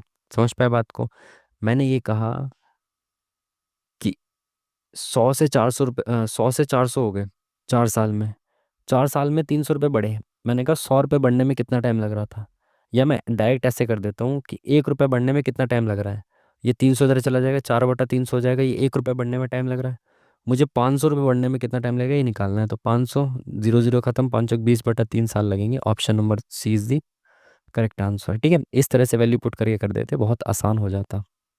अरे भाई, 18 सवाल हुए हैं अभी, 17 सवाल हुए हैं और आधा घंटा चला जा चुका है। तीन संख्या एक्स वाई और जेड का योग आपको 100 दे रखा है, यानी कि x+y+z बराबर 100 दे रखा है आपको। एक्स और वाई का औसत 40 है, यानी x y = 80 हो जाएगा, x+y। ठीक है। y और z का औसत दे रखा है 50, यानी y+z = 100 हो जाएगा। ठीक है। y का मान आपको बताना है। देखो x y z जो है वो 100 है, तो xy अगर 80 है तो z कितना हो जाएगा? 20 हो जाएगा। और अगर z 20 है तो y कितना हो जाएगा? 80 हो जाएगा। सिंपल, पूछा क्या? y का मान पूछा तो y कितना हो जाएगा? 80। खत्म काम। Next question. 30 आदमी एक कार्य को 12 दिनों में पूरा कर सकते हैं। 6 दिन के बाद 24 और आदमी उनके साथ जुड़ गए। अब शेष कार्य को पूरा करने में उन्हें कितने दिन लगेंगे, शेष कार्य पूछा है, ठीक है। 30 आदमी एक कार्य को 12 दिन में पूरा कर सकते हैं। मैंने मान लिया कि एक आदमी एक दिन में एक काम करता है, मैंने ये मान लिया, ठीक है। मैं ऐसे नहीं लिख रहा 30 आदमी 30 मैन 12 दिनों में किसी काम को पूरा कर सकते हैं। सेम काम जो है वो 6 दिन के बाद, यानी कि 6 आदमी 6 दिन तक तो काम कर, सॉरी 6 आदमी नहीं है, 30 आदमी काम कर रहे थे ना, तो 30 आदमी जो है वो 6 दिनों तक काम करते हैं। उसके बाद 24 और आदमी आए थे, यानी कि प्लस ये जो काम हुआ इसके बाद 24 और आदमी आ गए, तो 30 आदमी थे, 24 और आ गए, तो 50 और 4 54, 54 आदमी हो गए। और इन्होंने कितने दिन तक काम किया हमें नहीं पता, हमने कहा कि एक्स दिन तक काम किया तब जाके ये पूरा हुआ। शेष कार्य को पूरा करने में कितना समय लगेगा ये आपसे पूछा है, यानी कि ये पूछा है कि ये जो है ना ये कितने दिन तक कार्य किया, बचा हुआ काम, ठीक है। ये जो बचा हुआ काम था ये कितने दिन तक किया ये आपको बताना है। तो देखो मैंने मान लिया कि एक आदमी एक दिन में एक काम करता है, तो 12 × 3 = 36, 360 टोटल काम हो गया। और 6 × 3 = 18, 180 काम ये कर चुके थे। अभी जो 54 आदमी है ना, 54 आदमी जो एक दिन में एक काम करते हैं, ये एक्स दिनों में इस काम को ख़त्म कर देंगे, बचे हुए काम को। तो इसको इधर ले जाओ, कितना बचा 180, 180 काम बचा। 180 काम तो इन आदमी ने 6 दिनों में कर दिया होगा 180 काम। तो जो बचा काम कितना, 360 में से 180 बचा, इसको ये 54 आदमी करेंगे एक्स दिनों में। तो 54 इसके नीचे ले आओ, 18 कम 18, 18 तिया 54, तो 3 तिया 9, 3 से 1/3, option number 1 is the correct answer, ठीक है। रात में मेरी शक्तियाँ थोड़ा कम हो जाती हैं रात में मेरी शक्तियाँ थोड़ा कम हो जाती हैं। हो सकता है कुछ कुछ क्वेश्चन मैं एक्सप्लेन भी ठीक से ना कर पा रहा हूँ, तो माफ़ कर देना, ठीक है। 7 × 4 = 28 और 1 29/4। बाकी आप इसको डायरेक्ट स्क्वायर भी कर सकते हो, 5 × 5 = 25, 4 × 29 लो, आसान कर दिया ना। 29/5, 5 × 5 = 25, 4 × 29/5, ठीक है, ये स्क्वायर है। फिर डिवाइडेड बाय 5 × 5 = 25, 29/5, अगेन 29/5 इंटू 16/9, ठीक है। आप चाहो तो इसको डायरेक्ट भी कर सकते हो, वरना a+b a-b से भी कर सकते हो, फिर वही टाइम लगेगा। तो आप 29 का स्क्वायर करें, ठीक है। 4 × 4 = 16 माइनस 29 का स्क्वायर अपन में 5 × 5 = 25, ठीक है। अब इसमें क्या करो, 841 कॉमन ले लो बाहर, ये 841 इसमें से बाहर ले लो कॉमन। तो यहाँ यहाँ पे एक बचा और यहाँ पे भी एक बचा, ठीक है। अब इनको करो 25 माइनस 16 बटे में 25, 16×5 = 80, 8, 16 32 और 40, ठीक है। ये हो गया आपका 25 में 16 गया 4 20, 9/400। यहाँ पे कितना बचा, इंटू में 9/400। ये डिवाइड में है 29/5, तो 5/29 मल्टीप्लाई में कर दो, और इंटू में 16/9, ठीक है। ये 9 से ये 9 खत्म, 29 से ये स्क्वायर है, 29 बार गया, ठीक है। 5 × 8 = 40, 16 × 5 = 80, 29/5 बचा, 5 × 5 = 25, 5 × 5 = 25, 4 5 8 40। तो option number C is the correct answer. Next question.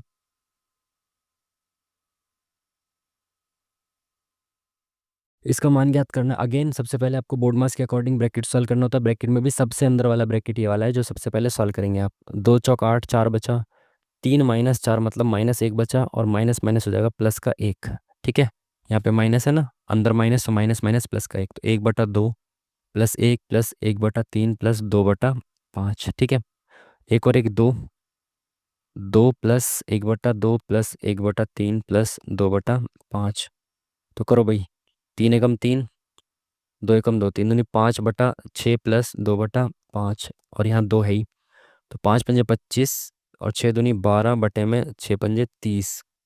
तो ये कितना होगा सब, 30 और 7 37/30 प्लस 2, तो ये हो जाएगा आपका 60, 6 3 9 97/30। बाहर कितना है आपका बचा हुआ, +3, तो हो जाएगा आपका 3 तिया 90/30। तो 9 9 18, 187 बटे में 30, option number 1 is the correct answer, ठीक है। बेसिक सा क्वेश्चन, कुछ ज़्यादा है नहीं इसमें। Sec theta plus tan theta बराबर 2 है, sec theta minus tan theta बराबर क्या हो जाएगा, ये हो जाएगा आपका 1/2, यानी कि 0.5, ऑप्शन नंबर सी। कैसे, आप सबको पता होना चाहिए कि sex square theta minus ten square theta बराबर क्या होता है, 1 होता है।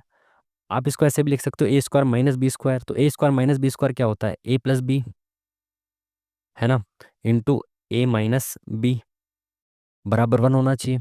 ए प्लस बी बराबर 2 दे रखा है, तो यहाँ पे क्या होगा, इसका जस्ट उल्टा होता है आंसर, तब जाके ये 1 होता है ना। अगर मान लो ये 7 होता, इसके उल्टे से गुणा करेंगे तभी तो ये 1 बनेगा ना, इसीलिए इसका जस्ट उल्टा होता है answer, 1/2। Option number C is the correct answer. Next question. Anand 4 kilometre प्रति घंटा की गति से 20 किलोमीटर की दूरी तय करता है और शेष दूरी को 5 घंटे में 5 किलोमीटर प्रति घंटा की गति से तय करता है। संपूर्ण यात्रा के लिए आनंद की औसत गति बतानी है।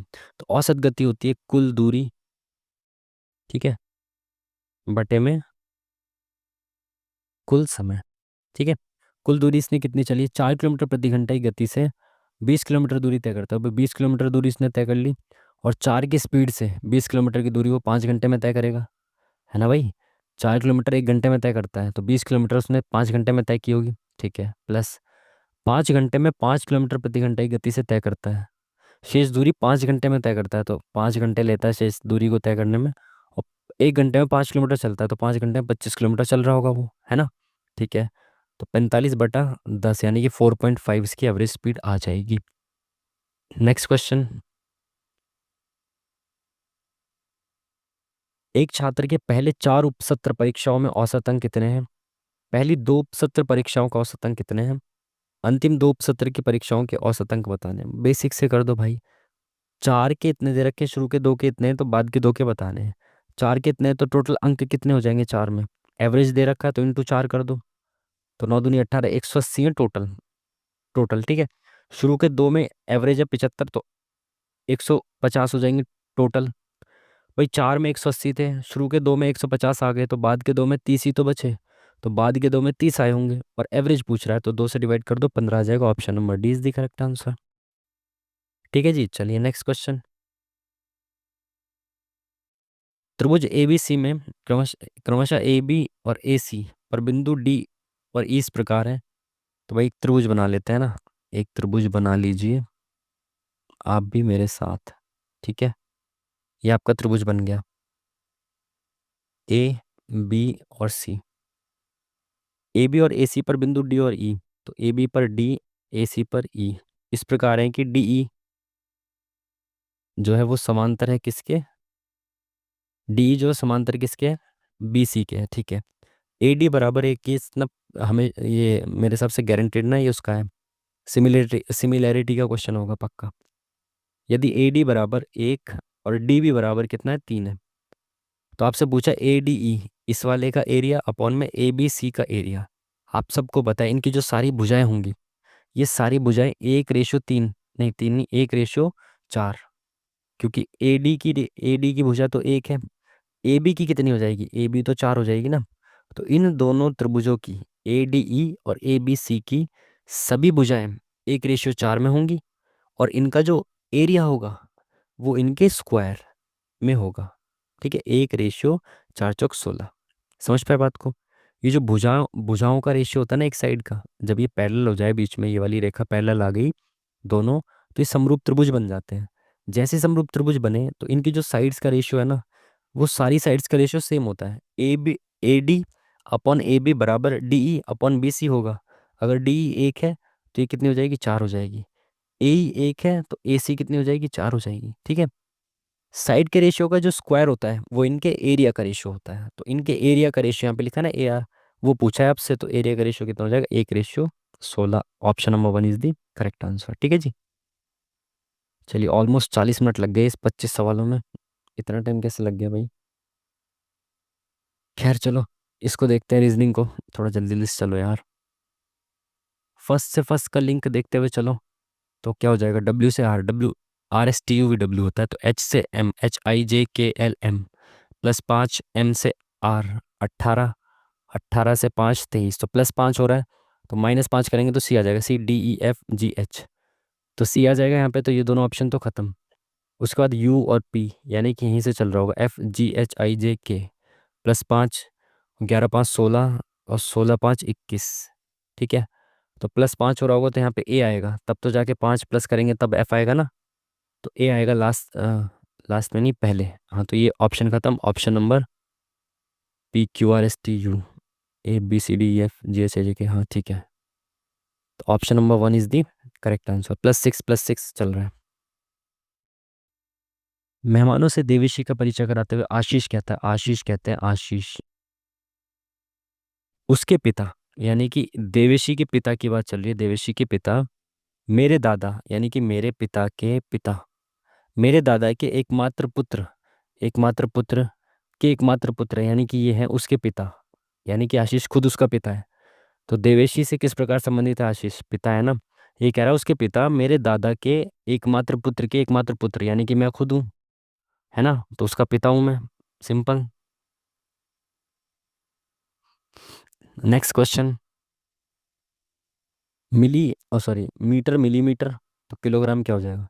मीटर की छोटी फॉर्म क्या है? मिलीमीटर है। किलोग्राम की छोटी फॉर्म क्या है? ग्राम है। खत्म काम।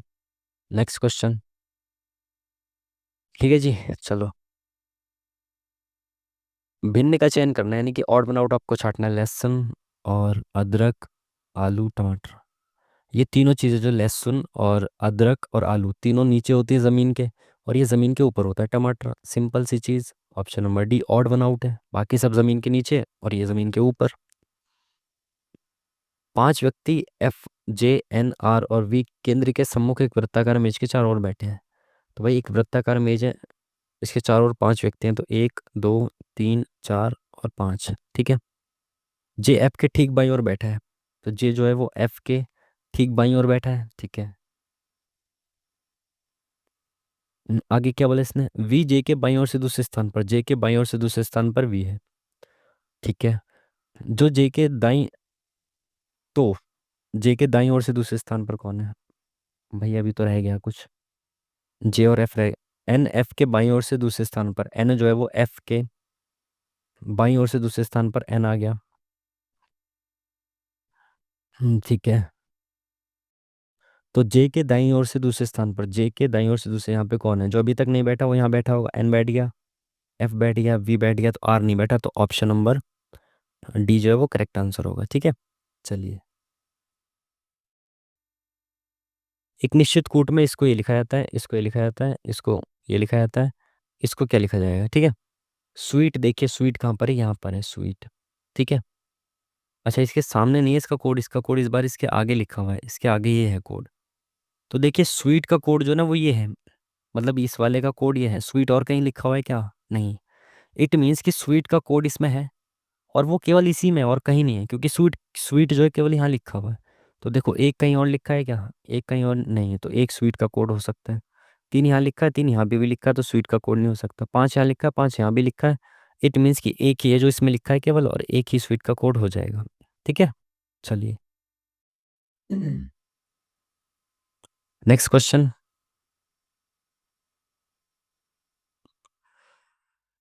क्या बोला भाई इसने? परिवार के 6 सदस्य हैं, एक पंक्ति में दक्षिण की ओर सम्मुख होकर बैठे हैं। W U और Y के बीच में बैठा है, तो U और Y के बीच में W बैठा है, तो Y और U भी ऐसे भी हो सकते हैं। X किसी छोर पर नहीं बैठा है, तो X Y किसी भी छोर पर नहीं है।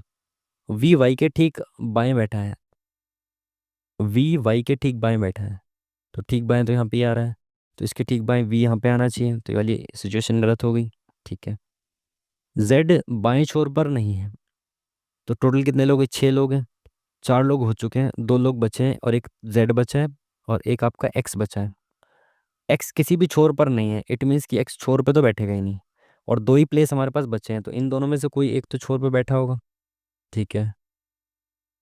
Z जो है वो बाएं छोर पर नहीं है, Z बाएं छोर पर नहीं है, तो हो सकता है Z दाएं छोर पर हो, है ना, हो सकता है Z दाएं छोर पर हो। और भी कुछ लिखा था क्या इसमें?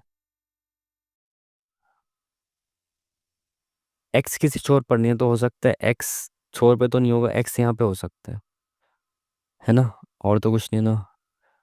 W U और Y के बीच में बैठा है, X किसी छोर पर नहीं है, V Y के ठीक बाएं, V Y के ठीक बाएं बैठा है। Z बाएं छोर पर नहीं बैठा है, तो दाएं छोर पर बैठा होगा, ठीक है ना, क्योंकि X तो बैठ ही नहीं सकता छोर पे। तो ये सिचुएशन बन सकती है, और तो कोई सिचुएशन नहीं बन रही। कौन से दो सदस्य बैठे हैं अंतिम बिंदुओं पर? अंतिम पे कौन बैठा है? वी और जेड। वी और जेड ही बैठने चाहिए ना, और तो सिचुएशन नहीं बनेगी भाई कोई। यही होना चाहिए। अगेन मैं कह रहा हूँ, अगर एक आधा असली मिस्टेक हो जाए तो बता देना। वैसे मोस्ट प्रोबेबली नहीं ही होनी चाहिए। 35 50, तो 35 40 50 +15। 35 + 30, सॉरी 50 और 30, और 80 और 40, तो 50 कह रहा हूँ यार। 15 दूनी 30, 15 तिया 45, 15 चौका 60। अब इसमें 60 प्लस हो गया ना। बिल्कुल सही। बहुत आसान, +60 कर दिया। तो 15 का पहाड़ा प्लस करता जा रहा है। 15 30, 15 तिया 45, 15 चौका 60, 15 5 75। अब इसमें 75 और प्लस कर दो तो कितना हो जाएगा? 10 16 260। Option number D is the correct answer. 15 का पहाड़ा प्लस होता चला जा रहा है। ठीक है। चलिए, इसको ये लिखा जाता है, इसको ये लिखा जाता है, इसको क्या लिखा जाएगा ये आपको बताना है। ठीक है। तो फर्स्ट से फर्स्ट और फिर फर्स्ट से लास्ट का कनेक्शन आपको चेक करना है। तो जे से एम, एम जे के L M +3, STU +2, EFGH +3, VWX +2, +3 +2 +3 +2, ABCD +3, FGH +2, RSTU QRS। ठीक है। पहले +3 होगा तो सी आ जाएगा, ये ऑप्शन खत्म। फिर +2 होगा TUV, तो वी आ जाएगा, ये ऑप्शन खत्म। Option number third is the correct answer. ठीक है। 3 + 4 +3 +2। चलिए, क्वेश्चन मार्क की जगह पे क्या आएगा आपको बताना है। FGH IJKL MN, तो एन आएगा सब में, ऑप्शन में सब में एन ही है। जी के बाद IGHI JKLMNO, तो ओ आएगा। ठीक है। फर्स्ट वाली सीरीज को, फिर सेकंड वाली सीरीज को, फिर थर्ड वाली सीरीज को, ऐसे चेक करते हुए चलना है आपको। तो एन के बाद ओ आएगा, ये दोनों ऑप्शन खत्म। ओ के बाद OPQR +3, RSTU यू से WX TUVWX +3, एक्स से +3, XYZA, तो ए आएगा, ये ऑप्शन भी खत्म। Option number second is the correct answer. ठीक है जी। रमन और करण विपरीत दिशा में चलना शुरू करते हैं। विपरीत दिशा में, तो अगर एक इधर जा रहा है तो एक इधर जा रहा है। ठीक है। यहाँ पे ले लेते हैं रमन साहब को, और यहाँ पे ले लेते हैं करण साहब को। ठीक है। रमन 10 किलोमीटर चलता है और करण 15 किलोमीटर चलता है। रमन बाईं ओर मुड़ता है। रमन बाईं ओर मुड़ा और 6 किलोमीटर चला। करण भी दाईं ओर मुड़ा, सॉरी बाईं ओर मुड़ा। करण भी बाईं ओर, तो करण का जो दाएं इधर है, बायां ऊपर हो जाएगा करण का। तो करण साहब इधर लिख लो आप अपना नाम, और बाईं ओर मुड़ जाओ, कितना? 6 किलोमीटर चल जाओ। ठीक है। रमन बाईं ओर मुड़ता है और 8 किलोमीटर चलता है, तो दाएं इधर बायां इधर 8 किलोमीटर, यानी कि इससे थोड़ा सा कम, 8 किलोमीटर इतना चल दिया, तो ये दो बचा। ठीक है। 8 नहीं, 6 किलोमीटर चल रहा है। 15, बाईं ओर 6, फिर 6। रमन बाईं ओर मुड़ता है और 8 किलोमीटर चलता है। करण भी बाईं ओर मुड़ता है और 12 किलोमीटर चलता है, तो बाईं ओर यानी कि यहाँ पे मुड़ेगा ये। और कितना चल जा रहा है? 12 किलोमीटर, यानी कि ये 3 बचा यहाँ पे, ये 12 हो गया, ये 8 है। ठीक है। ठीक है। करण अब रमन से कितनी दूर है? तो भाई रमन ये रहा और करण ये रहा, इनके बीच का डिस्टेंस बताना है, ये वाला। तो भाई पहले तो ये वाला डिस्टेंस देखो कितना है। ये वाला 6 है, ये 6 है टोटल, ये वाला इसके सामने वाला। ये भी इसके सामने वाला 6 है टोटल। ठीक है। यहाँ से यहाँ तक टोटल कितना है? ये 3, ये 2, तो टोटल कितना हो जाएगा? 5।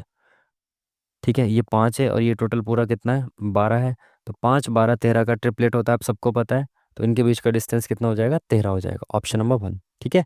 ये 6 और 6 12 हो गया टोटल, है ना। नीचे वाला 5 हो गया डिस्टेंस, तो 5 12 13, तो ट्रिपलेट बन गया 5 12 13 का। Next question. 7 को 125 लिख रहे हैं आप, 8 को 216, यानी कि ये 5 का क्यूब है और ये 6 का क्यूब है। इट मीन्स कि 2 कम का क्यूब लिखा हुआ है आपने, है ना। 7 से 2 कम 5, 8 से 2 कम 6, 9 से 2 कम 7, 7 का क्यूब क्या होता है? 343। तो option number C is the correct answer. Next question. सभी गेंद पंखे हैं, कोई पंखा खिलाड़ी नहीं है, तो कोई भी पंखा जो है वो खिलाड़ी नहीं है। कुछ खिलाड़ी विकेट हैं, तो इनमें से कुछ खिलाड़ी विकेट हैं। कुछ खिलाड़ी पंखे हैं, तो खिलाड़ी और पंखों का डायरेक्ट कनेक्शन है? नहीं है। कुछ विकेट गेंद हैं, तो विकेट और गेंद का डायरेक्ट कोई कनेक्शन है क्या? नहीं है। कुछ पंखे गेंद है, तो पंखे और गेंद का डायरेक्ट कनेक्शन है क्या? बिल्कुल।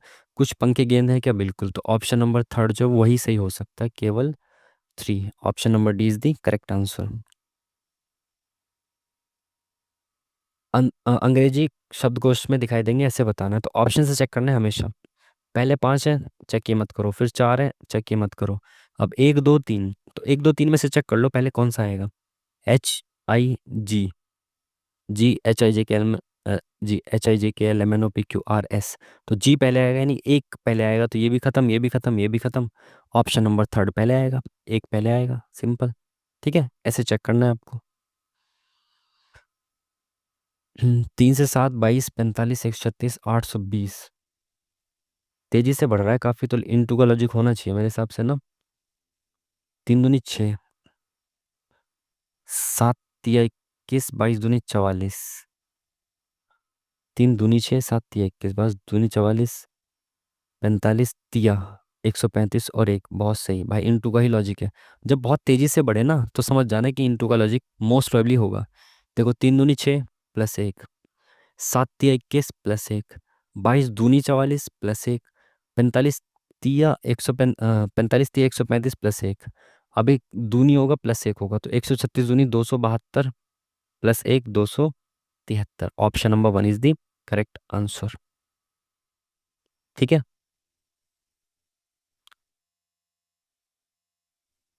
इसको ऐसे लिखा जा रहा है, इसको ऐसे लिखा जा रहा है, इसको कैसे लिखा जाएगा ये बताना है आपको। ठीक है, देखें। B से K, B, C, D, F, G, H, I, J, K। तो नंबर से देखना पड़ेगा, 2 से 11 यानी कि +9 हो गया। ठीक है। L से S, तो KL 12 से ST 19, तो +7 हो गया। ठीक है। I से N, तो 9 से 14, 9 5 हो गया प्लस। S से V, STUV +3 हो गया। और फिर S से T1, तो 9 7 5 3 1। सिंपल लॉजिक दिख रहा है आपको, दो दो के गैप में प्लस होता जा रहा है। यहाँ पे देख लो, एक दो ही चेक कर लो बस। कि L 12 से 9 + 21 है क्या? बिल्कुल सही। I से P 9 7, 9 7 16 बिल्कुल सही। तो 9 7 5 3 ऐसे चल रहा है, तो 9 इसमें प्लस करें तो ये कितना होता है? TUVW 3 23। 9 प्लस करेंगे कितना हो जाएगा? 9 और 3 12, 2 और 1 3, 26, 4 और 2 6, F आना चाहिए। ठीक है। 9 के बाद 7 प्लस हो जाएगा, 8 7 15, O आना चाहिए, सब में O है। प्लस कितना आना चाहिए यहाँ पे? 9 7 5, तो 9 5 14 यानी कि N आना चाहिए। ठीक है, ये ऑप्शन खत्म हो गया। 9 7 5 और अब 3, तो 23 यानी कि W आना चाहिए, ये ऑप्शन खत्म। और +1 F आना चाहिए, तो ये ऑप्शन खत्म। Option number B is the correct answer. ठीक है जी। Next question. ये कुछ पैटर्न दिया हुआ है, यहाँ पे क्या है ये बताना है आपको। देखो, ये बहुत बच्चों वाला सवाल। 2 का क्यूब, 3 का क्यूब, 4 का क्यूब, 5 का क्यूब, 6 का क्यूब, तो 7 का क्यूब आ जाएगा। तो 7 का क्यूब 343। ठीक है, आसान सा बच्चों वाला क्वेश्चन था बिल्कुल। गांव में रहने वाले बहुत से लोग बेहतर भविष्य के लिए शहरों में स्थानांतरित होते हैं। इसका निष्कर्ष क्या हो सकता है? सरकारी अधिकारियों की अनिवार्य रूप से गांव में तैनाती करनी चाहिए। अनिवार्य रूप से गांव में रहने वाले बहुत से लोग बेहतर भविष्य के लिए शहरों में स्थानांतरित होते हैं, तो इसीलिए हम क्या करते हैं? सरकारी अधिकारियों को अनिवार्य रूप से गांव में तैनात कर दे, तो गलत बात है भाई। उसको रोको ना, स्थानांतरण को। आप अधिकारियों को गांव में तैनात कर रहे हो अनिवार्य रूप से, वो भी मेजर लो ना कुछ। शहरों और गांव के बीच अधिक परिवहन सुविधाएं बढ़ाना, मतलब आप प्रोत्साहन दे रहे हो कि भाई जाओ। तो ये भी गलत होना चाहिए, दोनों ही गलत होने चाहिए मेरे हिसाब से। तो ना तो एक ना ही दो अनुसरण करता है। Next question. क्या बोला इसने भाई क्वेश्चन में? कितने लोग रात्रि के भोजन में आलू और अंडा खाते हैं लेकिन चिकन नहीं खाते? तो आलू, चिकन और अंडा, तो चिकन वाले पोर्शन को खत्म कर दो। आलू और अंडा दोनों खाते हैं कितने लोग? 21 लोग। ठीक है, आलू और अंडा ही बोला है। Option number B is the correct answer. ठीक है जी। चलिए, नेक्स्ट क्वेश्चन। क्या बोला इसने? खुले नेट को अंदर की ओर मोड़ने से बनेगी कौन से घन? उस छवि को चुने जो घन बनाने के लिए खुले नेट, घन बनाने के लिए घन के खुले नेट को अंदर की ओर मोड़ने। अच्छा, ये ओपन डाइस है, अगर इसको क्लोज कर देंगे तो इन ऑप्शन में से कौन सा बनेगा, ये आपको बताना है। ओपन डाइस से क्लोज डाइस आपको चेक करने की विधि होती है, अपोजिट वाला चेक करना। कैसे? कि एक छोड़ के एक हमेशा अपोजिट होता है, तो एक छोड़ के एक मतलब एक छोड़ के ये दो छोड़ दो तो छः, इस दो के बाद छः को छोड़ दो तो पाँच, तो एक का अपोजिट छः होगा, दो का अपोजिट पाँच होगा, और फिर तीन और चार अपोजिट होंगे ये दोनों। ये जो अपोजिट वाले हैं ना, ये कभी भी एक साथ नहीं दिखने चाहिए सामने। जैसे मैंने कहा एक के साथ एक है या नहीं, दो है, तो दो के साथ पाँच होना चाहिए था अपोजिट, दो के साथ पाँच अपोजिट है, तो ये पेयर नहीं बन सकता, क्योंकि जो अपोजिट वाले होते हैं ना वो कभी भी एक साइड पर नहीं दिख सकते। ठीक है, तो पहला वाला नहीं बन सकता। अब चेक करेंगे दूसरा वाला, तो एक के अपोजिट छः होता है, एक के अपोजिट छः होता है, ये सामने नहीं दिखने चाहिए अपोजिट वाले। अब थर्ड वाला चेक करेंगे।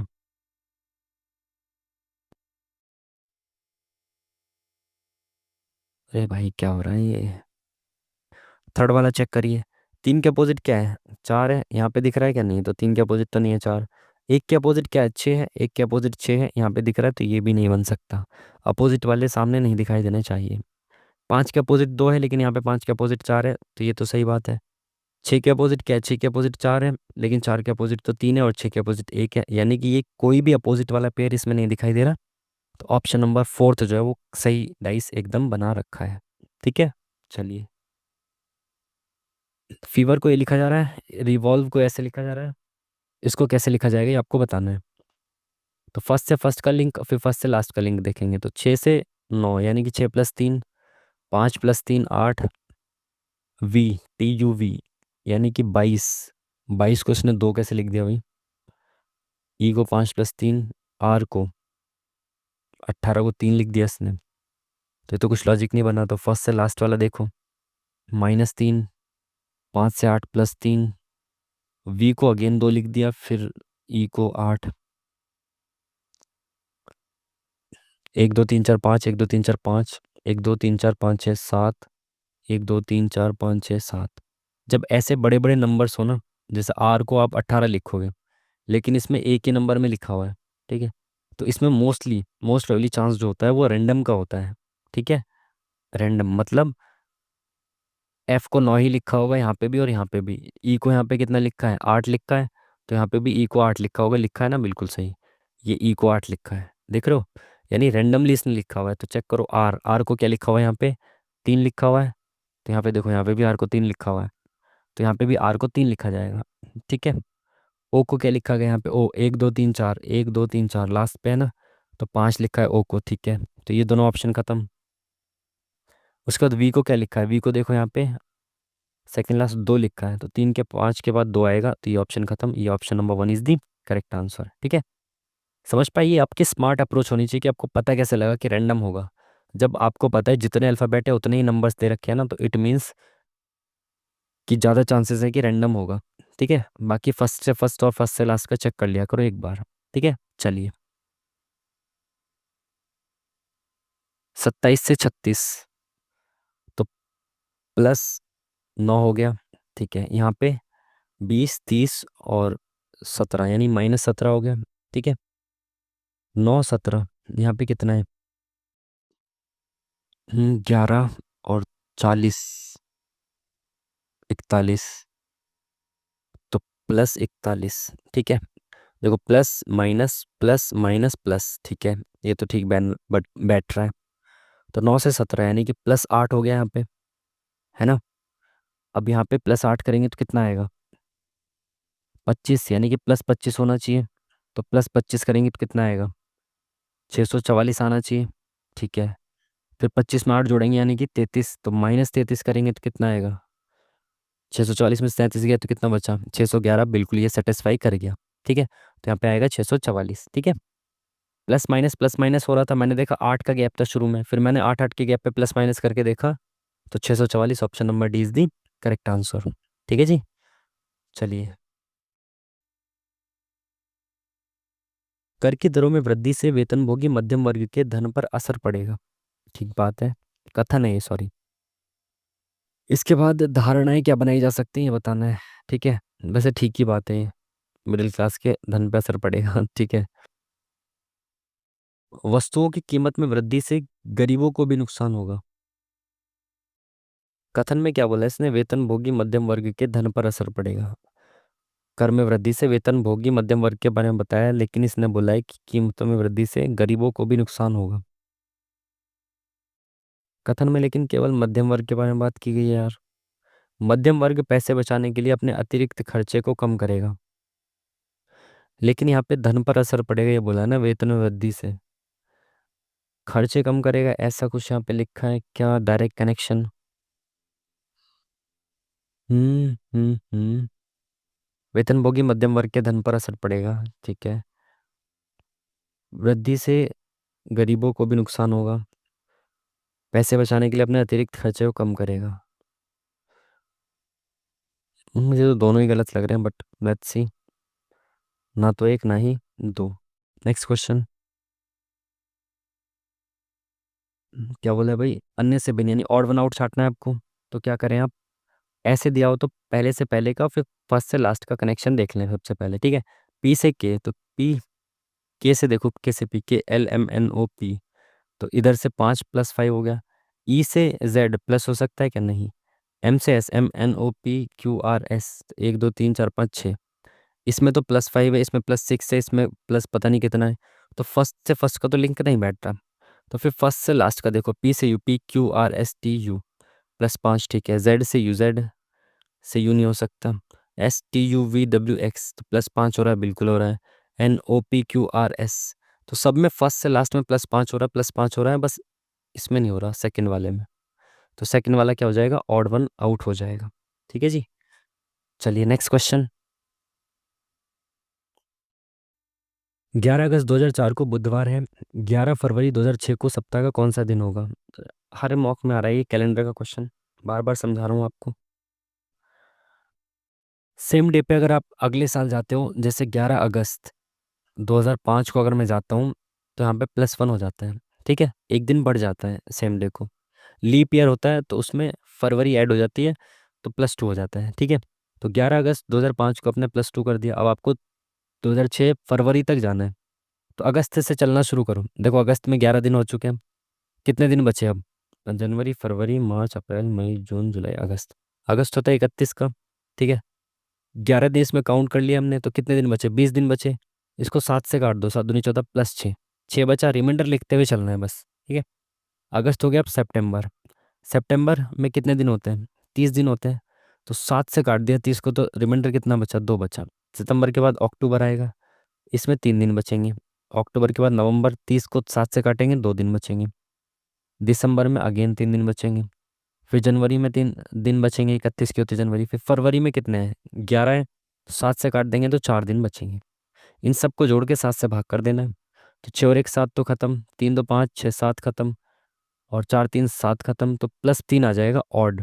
तो +3 करेंगे तो कितना आएगा? बुधवार, बृहस्पति, शुक्र, शनि। तो ऑप्शन नंबर डी जो है वो करेक्ट हो जाएगा, ठीक है। कैलेंडर का बेसिक कॉन्सेप्ट। और भाई आधा घंटा बचा, तेजी से चलते हैं। आधा घंटा कह रहा हूँ, 27 मिनट। सरकार ने प्लास्टिक के उपयोग पर प्रतिबंध लगा दिया है, ठीक है। प्लास्टिक के जलने से जहरीले रसायन निकलते हैं। प्लास्टिक के जलने से जहरीले रसायन निकलते हैं, इसीलिए तो प्रतिबंध लगाया होगा। तो दो तो कारण है, और एक इसका प्रभाव है। दो कारण है, एक इसका प्रभाव है। चलो नेक्स्ट क्वेश्चन। 7 मित्र हैं भाई, पंक्तियां बैठे हैं, फिल्म देख रहे हैं। एस एक अंतिम छोर पर बैठा है। एस किसी भी अंतिम, या तो यहाँ हो सकता है या यहाँ हो सकता है, ठीक है। क्यू एस के दाएं से दूसरे स्थान पर है। इसके दाएं से दूसरे यहाँ पे तो आ नहीं सकता, अगर अंतिम छोर है तो ये नहीं हो सकता। क्यू जो है एस के दाएं से दूसरे स्थान, तो यानी कि यहाँ से दूसरे स्थान पर है। पी ओ और क्यू के बीच में बैठा है, तो ओ और क्यू, ओ यहाँ तो नहीं हो सकता। तो ओ और क्यू के बीच में कौन बैठा है? पी बैठा है। और 1 2 3 4 5 6 और 7, ठीक है, क्योंकि अंतिम छोर पर है एस, तो इसके इधर होंगे सब लोग।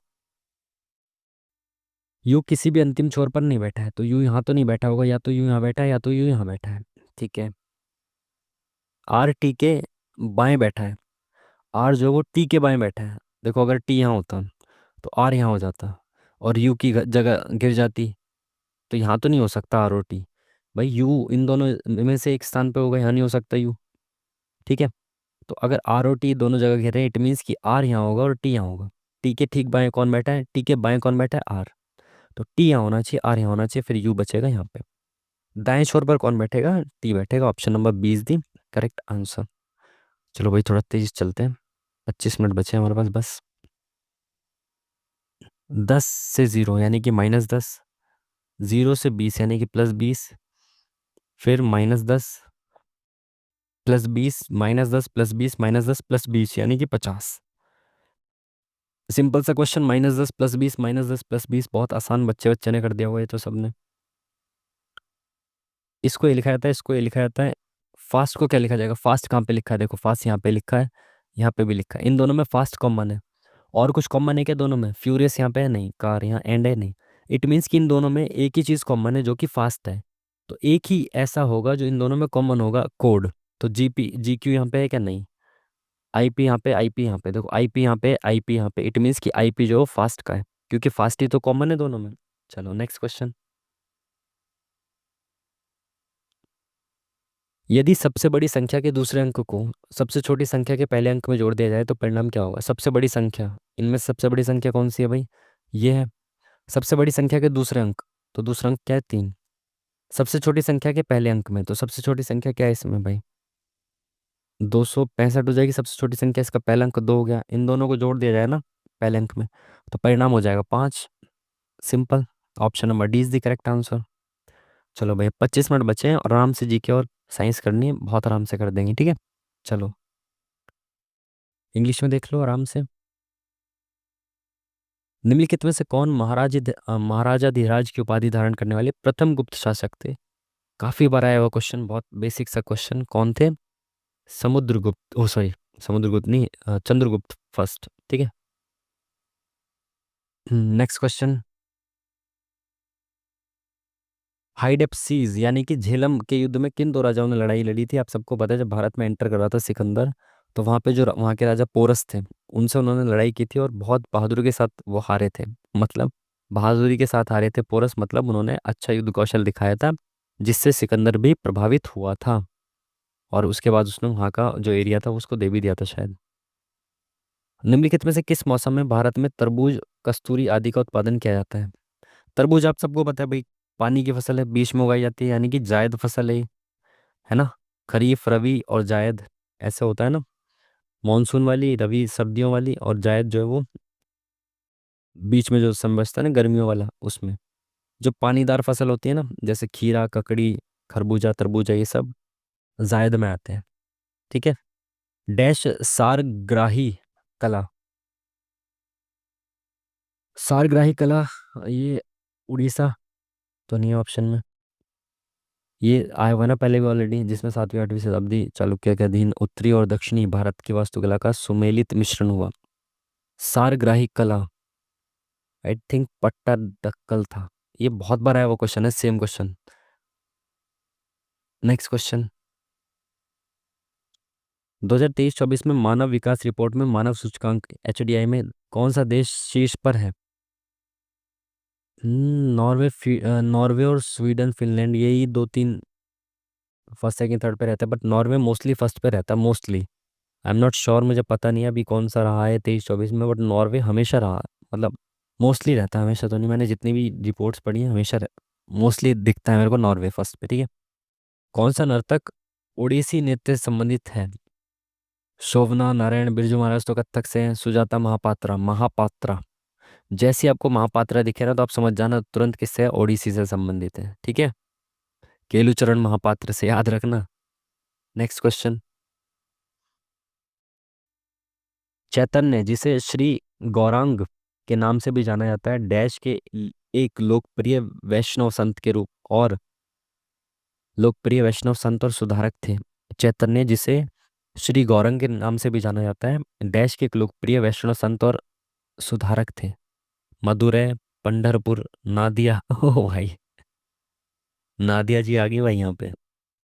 श्रृंगेरी, मन तो कर रहा है नादिया के साथ ही चले जाओ भाई। ये मैं पूछूंगा नादिया सही आंसर है तो ये कहेगी जी। मदुरै, पंढरपुर, नादिया, श्रृंगेरी, चैतन्य। नो आइडिया, बाद में देख लेंगे इसको।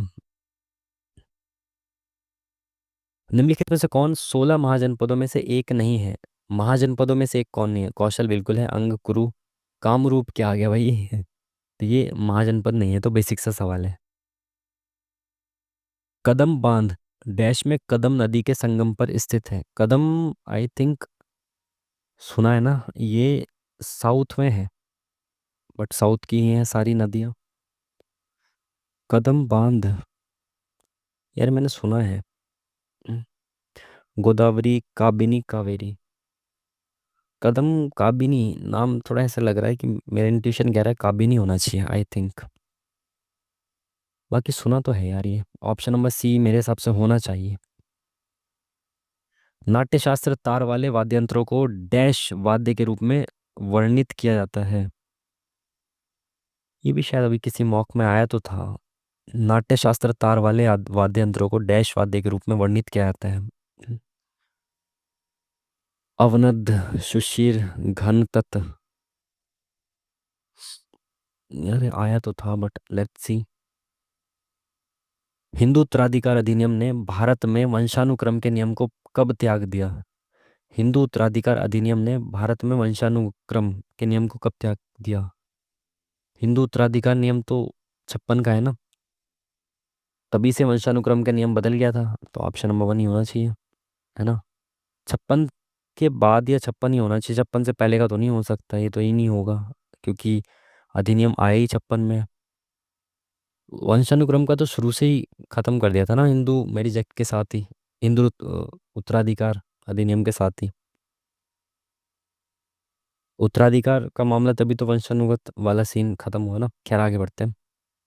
अंतर्राष्ट्रीय मुद्रा कोष में विशेष आहरण अधिकार, यूपीएससी के प्री में बहुत ज़्यादा बार पूछा गया, एसडीआर के बाद एसडीआर से क्वेश्चन। का मूल्य डैश मुद्राओं वाले विविध मुद्रा समूह, बास्केट ऑफ करेंसीज द्वारा निर्धारित किया जाता है। कितनी होती है?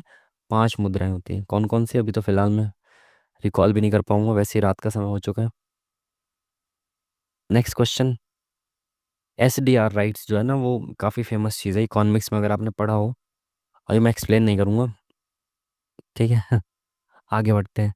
निम्नलिखित में से कौन सी पहाड़ी मेघालय में स्थित नहीं है? डाफला आपको पता होना चाहिए, अरुणाचल प्रदेश में स्थित है। जयंतिया, खासी, गारो, गारो, खासी, जयंतिया, ये तीनों कहाँ पे हैं? मेघालय में है। आसान सा क्वेश्चन। Next question. 2011 की जनगणना के अनुसार निम्नलिखित में से कौन सा देश शीर्ष 10 सबसे अधिक आबादी वाले देशों में शामिल नहीं है? यानी कि टॉप 10 में कौन सा नहीं आता है? पाकिस्तान तो बिल्कुल आना चाहिए। Japan, Nigeria, Canada.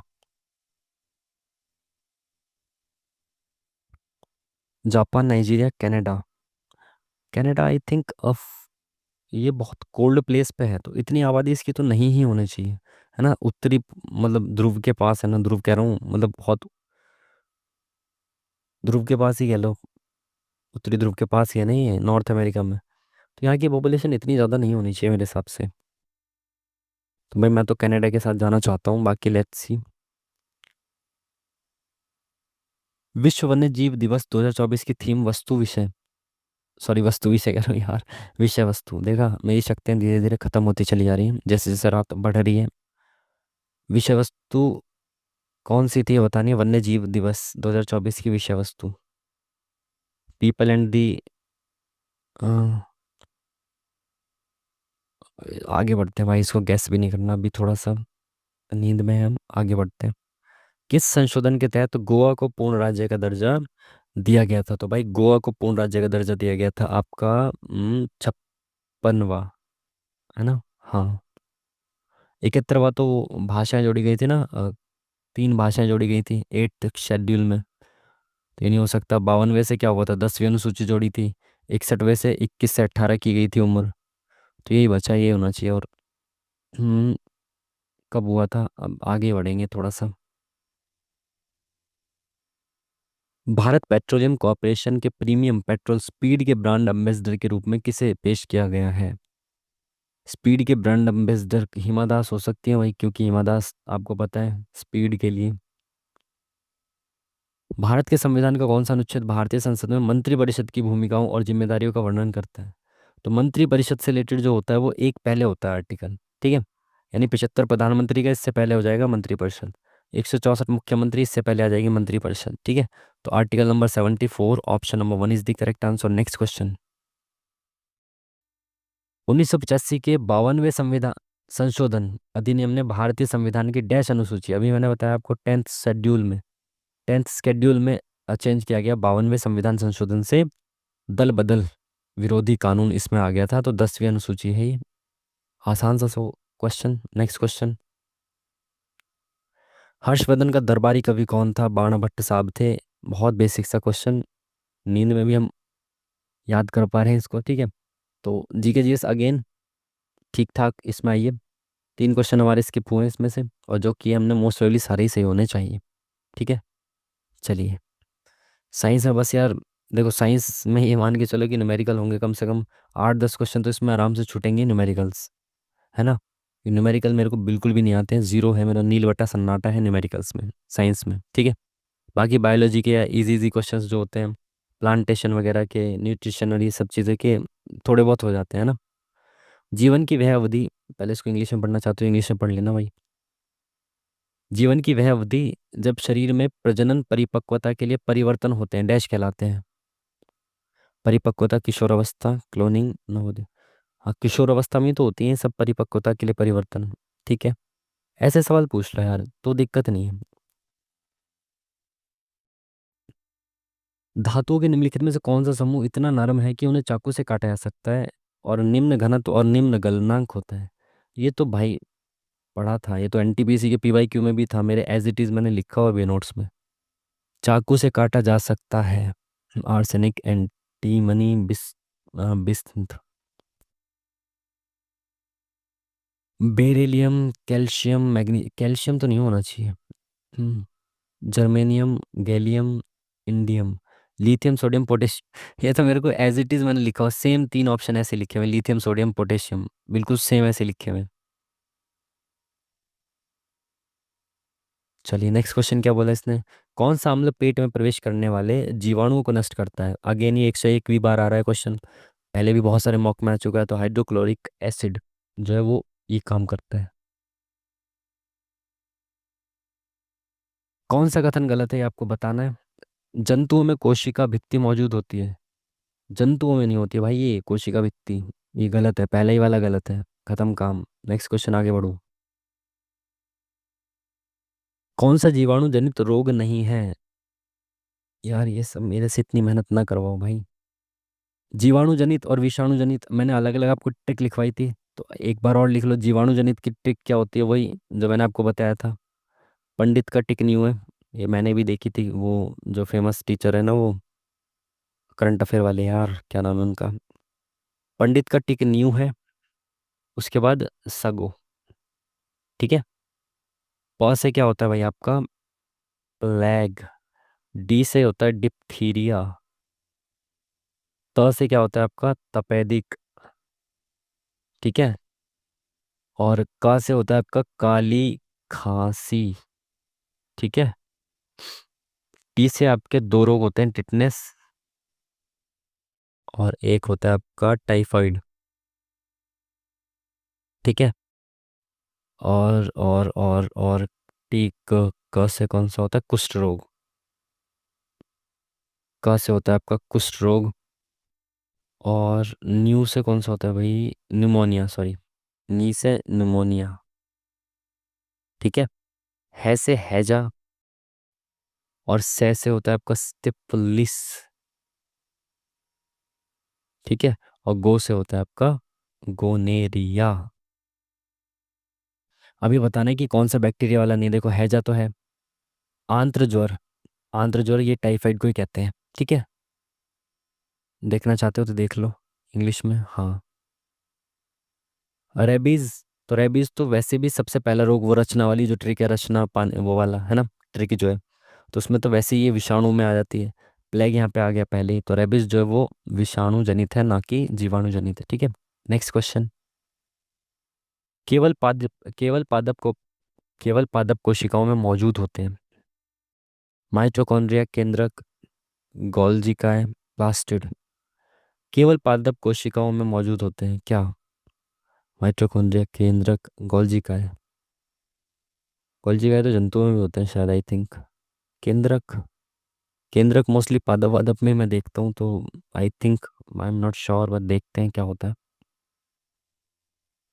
निम्नलिखित में से किसने न्यूट्रॉन की खोज की थी? न्यूट्रॉन, प्रोटॉन, ये सब कोशिका, ये सब रट्टा मारे हुए हैं आप लोगों ने भी। चैडविक ने खोज की थी किसकी? न्यूट्रॉन की। चलिए, प्रति इकाई समय में किसी वस्तु के वेग में परिवर्तन की दर को डैश कहा जाता है?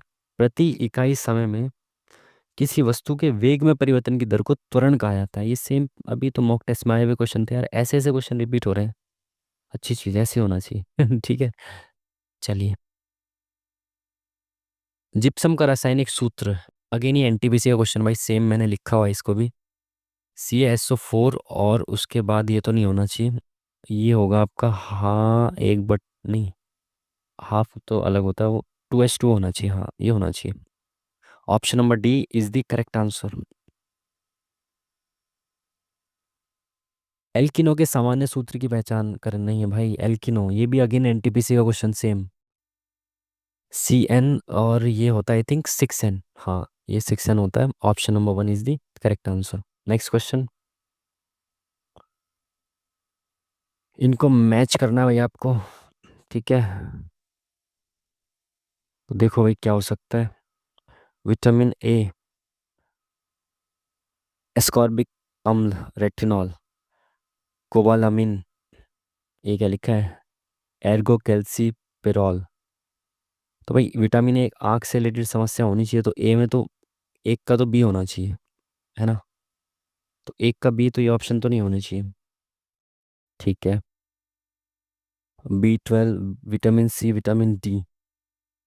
विटामिन डी जो होता है वो कैल्सीफेरल या कैल्शियम जैसा कुछ, कैल्सी लिखा हुआ है, तो शायद ये कैल्शियम से रिलेटेड हो।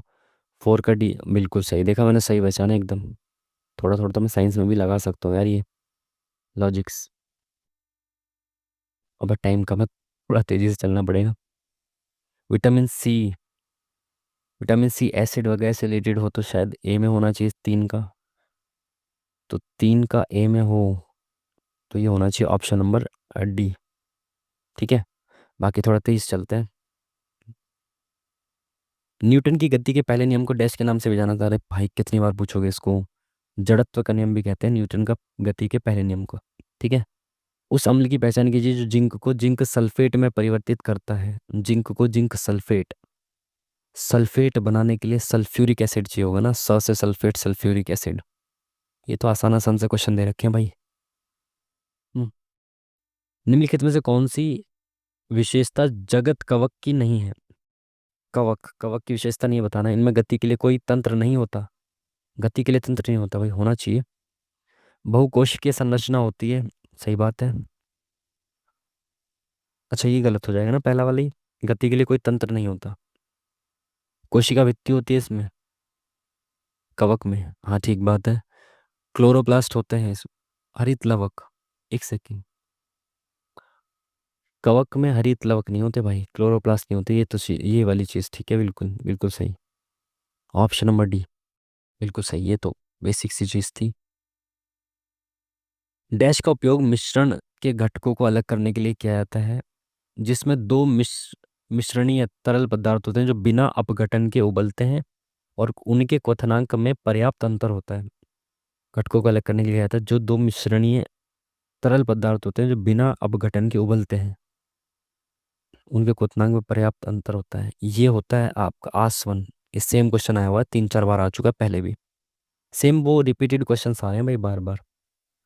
बागवानी की वह शाखा जो सब्जियों के उत्पादन, भंडारण, प्रसंस्करण और विपणन से संबंधित है कहलाती है शाक कृषि, कृषि विज्ञान। कृषि विज्ञान ही तो होगी, कृषि से रिलेटेड है तो। एक सेकेंड, बागवानी है ना ये तो, बागवानी सब्जियों से रिलेटेड है, कृषि से ही होनी चाहिए फिर। इंग्लिश में देखें बॉटनी वगैरह तो नहीं है इसमें, ये तो ये होना चाहिए आई थिंक, है ना? नेक्स्ट क्वेश्चन देखें।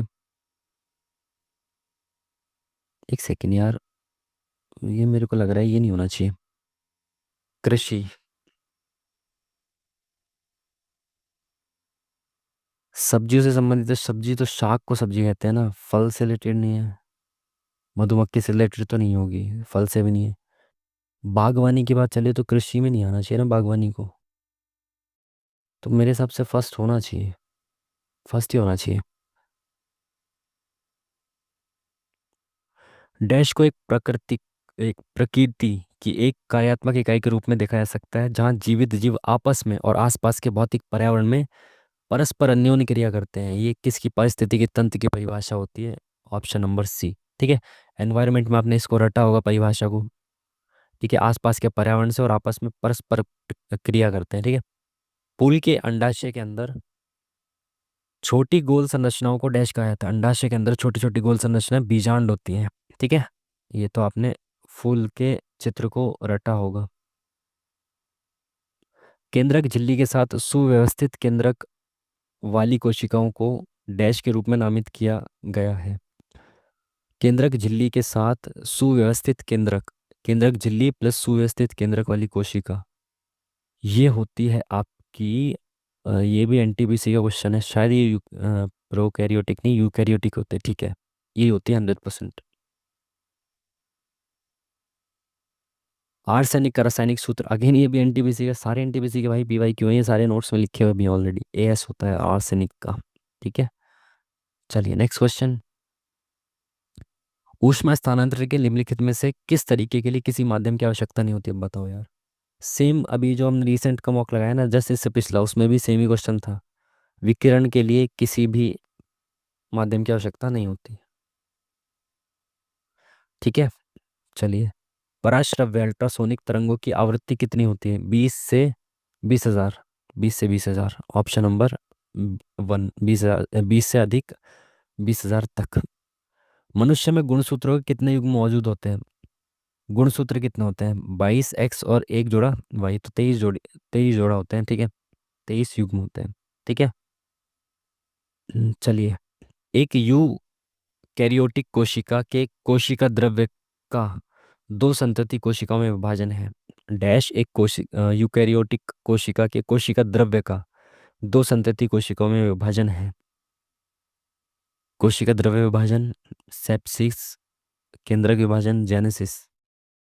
कोशिका द्रव्य का दो कोशिकाओं में विभाजन, तो कोशिका द्रव्य विभाजन ही होना चाहिए आई थिंक। नहीं होना चाहिए, और क्या हो सकता है? साइक्लोस्टोम जबड़े रहित डैश होते हैं। साइक्लोस्टोम जबड़े रहित डैश होते हैं, क्या होते हैं? ओ माय गॉड भाई, आज हमने आज हमने 24 अटेम्प्ट कर दिए हैं साइंस के। इट मीन्स कि सारे साइंस के आसान आसान क्वेश्चंस हैं। ओ माय गॉड, आज तो भाई 90 से ज़्यादा मार्क्स आ सकते हैं, 100%। क्योंकि जब साइंस में इतने सारे अटेम्प्ट कर दिए ना, तो 90 प्लस जाएगा इसमें स्कोर। इट मीन्स कि ईजी है, बहुत ईजी है। साइंस भी बहुत ईजी है। लास्ट में क्या है भाई? साइक्लोस्टोम जबड़े रहित डैश होते हैं। इसको अटेम्प्ट करें क्या? मुझे पता नहीं है इसके बारे में, इसको छोड़ ही देते हैं, एक छोड़ देते हैं ना। तो भाई 99 अटेम्प्ट हो चुके हैं आज हमारे मैथ्स में पूरे। जीएस, ओह शिट, दी जीएस में 3 क्वेश्चन रह गए हैं। ठीक है, और एक इसमें हमने स्किप कर दिया, यानी कि 4 क्वेश्चन हमने स्किप किए हैं। चलो भाई सबमिट करते हैं, इतने क्वेश्चन बहुत अटेम्प्ट कर लिए। साइंस में देखा एक भी न्यूमेरिकल नहीं था। अगर ऐसे ऐसे क्वेश्चंस देंगे ना, तो भाई अच्छा रहेगा, फिर ऐसे पीवाई क्यूज आते रहेंगे तो। ओह शिट, 90 करेक्ट है लेकिन 6 इनकरेक्ट है। 6 गलत हो गए हमारे भाई। ये मैं जो खुश हो रहा था ना साइंस में ज़्यादा, इट मीन्स कि उसमें भी मेरे गलत हुए हैं क्वेश्चंस। और हो सकता है कि दो जीएस में भी गलत हुए हों। बाकी फिर भी जो भी कहो, साइंस इजी थी आज की, है ना? आप लोग भी जब मॉक टेस्ट लगाओगे, जब मेरे इतने क्वेश्चंस हो पा रहे हैं ना साइंस में, इट मीन्स कि आप लोगों के 25 में से 25 होंगे, 100%। क्योंकि बहुत सारे पीवाई क्यू के क्वेश्चन, कई एनटीपीसी के पीवाई क्यू के सेम क्वेश्चन थे। ठीक है, और कई बार बार आने वाले क्वेश्चन थे मॉक टेस्ट में, बार बार सेम क्वेश्चन आ रहे हैं, है ना? तो 88 मार्क्स हैं, लेकिन करेक्ट भाई 90 है। ठीक है, अच्छा है। अगेन मैं आपको बार बार रिमाइंडर दे देता हूँ कि इससे खुश ना हो। इसका मतलब ये है कि क्वेश्चन रिपीटेड ज़्यादा थे। एग्जाम में हमेशा ऐसा नहीं होगा कि बहुत रिपीटेड क्वेश्चन हो। एग्जाम में 100% नए क्वेश्चंस देखने को मिलेंगे। ठीक है, ये मार्क्स सारे ठीक है, प्रैक्टिस हो रही है आपकी, ठीक है। कुछ नई चीज़ें मिल रही हैं, उसको नोट्स में ऐड करो। इससे बहुत ज़्यादा खुश होने की ज़रूरत है नहीं, बिल्कुल भी। ठीक है, इससे बहुत ज़्यादा डिफरेंट चीज़ें मिलेंगी एग्जाम में, है ना? प्रैक्टिस के लिए चीज़ें ठीक है भाई, बढ़िया है, चलता रहे मॉक टेस्ट, फ्लो बना रहे प्रैक्टिस का। ठीक है, तो भाई ये था मॉक टेस्ट आज का। ठीक है, तो अब मिलेंगे नेक्स्ट मॉक टेस्ट के साथ, और बहुत जल्दी जल्दी इसी तरह से मिलते रहेंगे। ठीक है, जब तक आपका ग्रुप डी का एग्ज़ाम है ना? चलिए फिर मिलते हैं आपसे नेक्स्ट वीडियो में, तब तक के लिए थैंक यू वेरी मच। नमस्कार।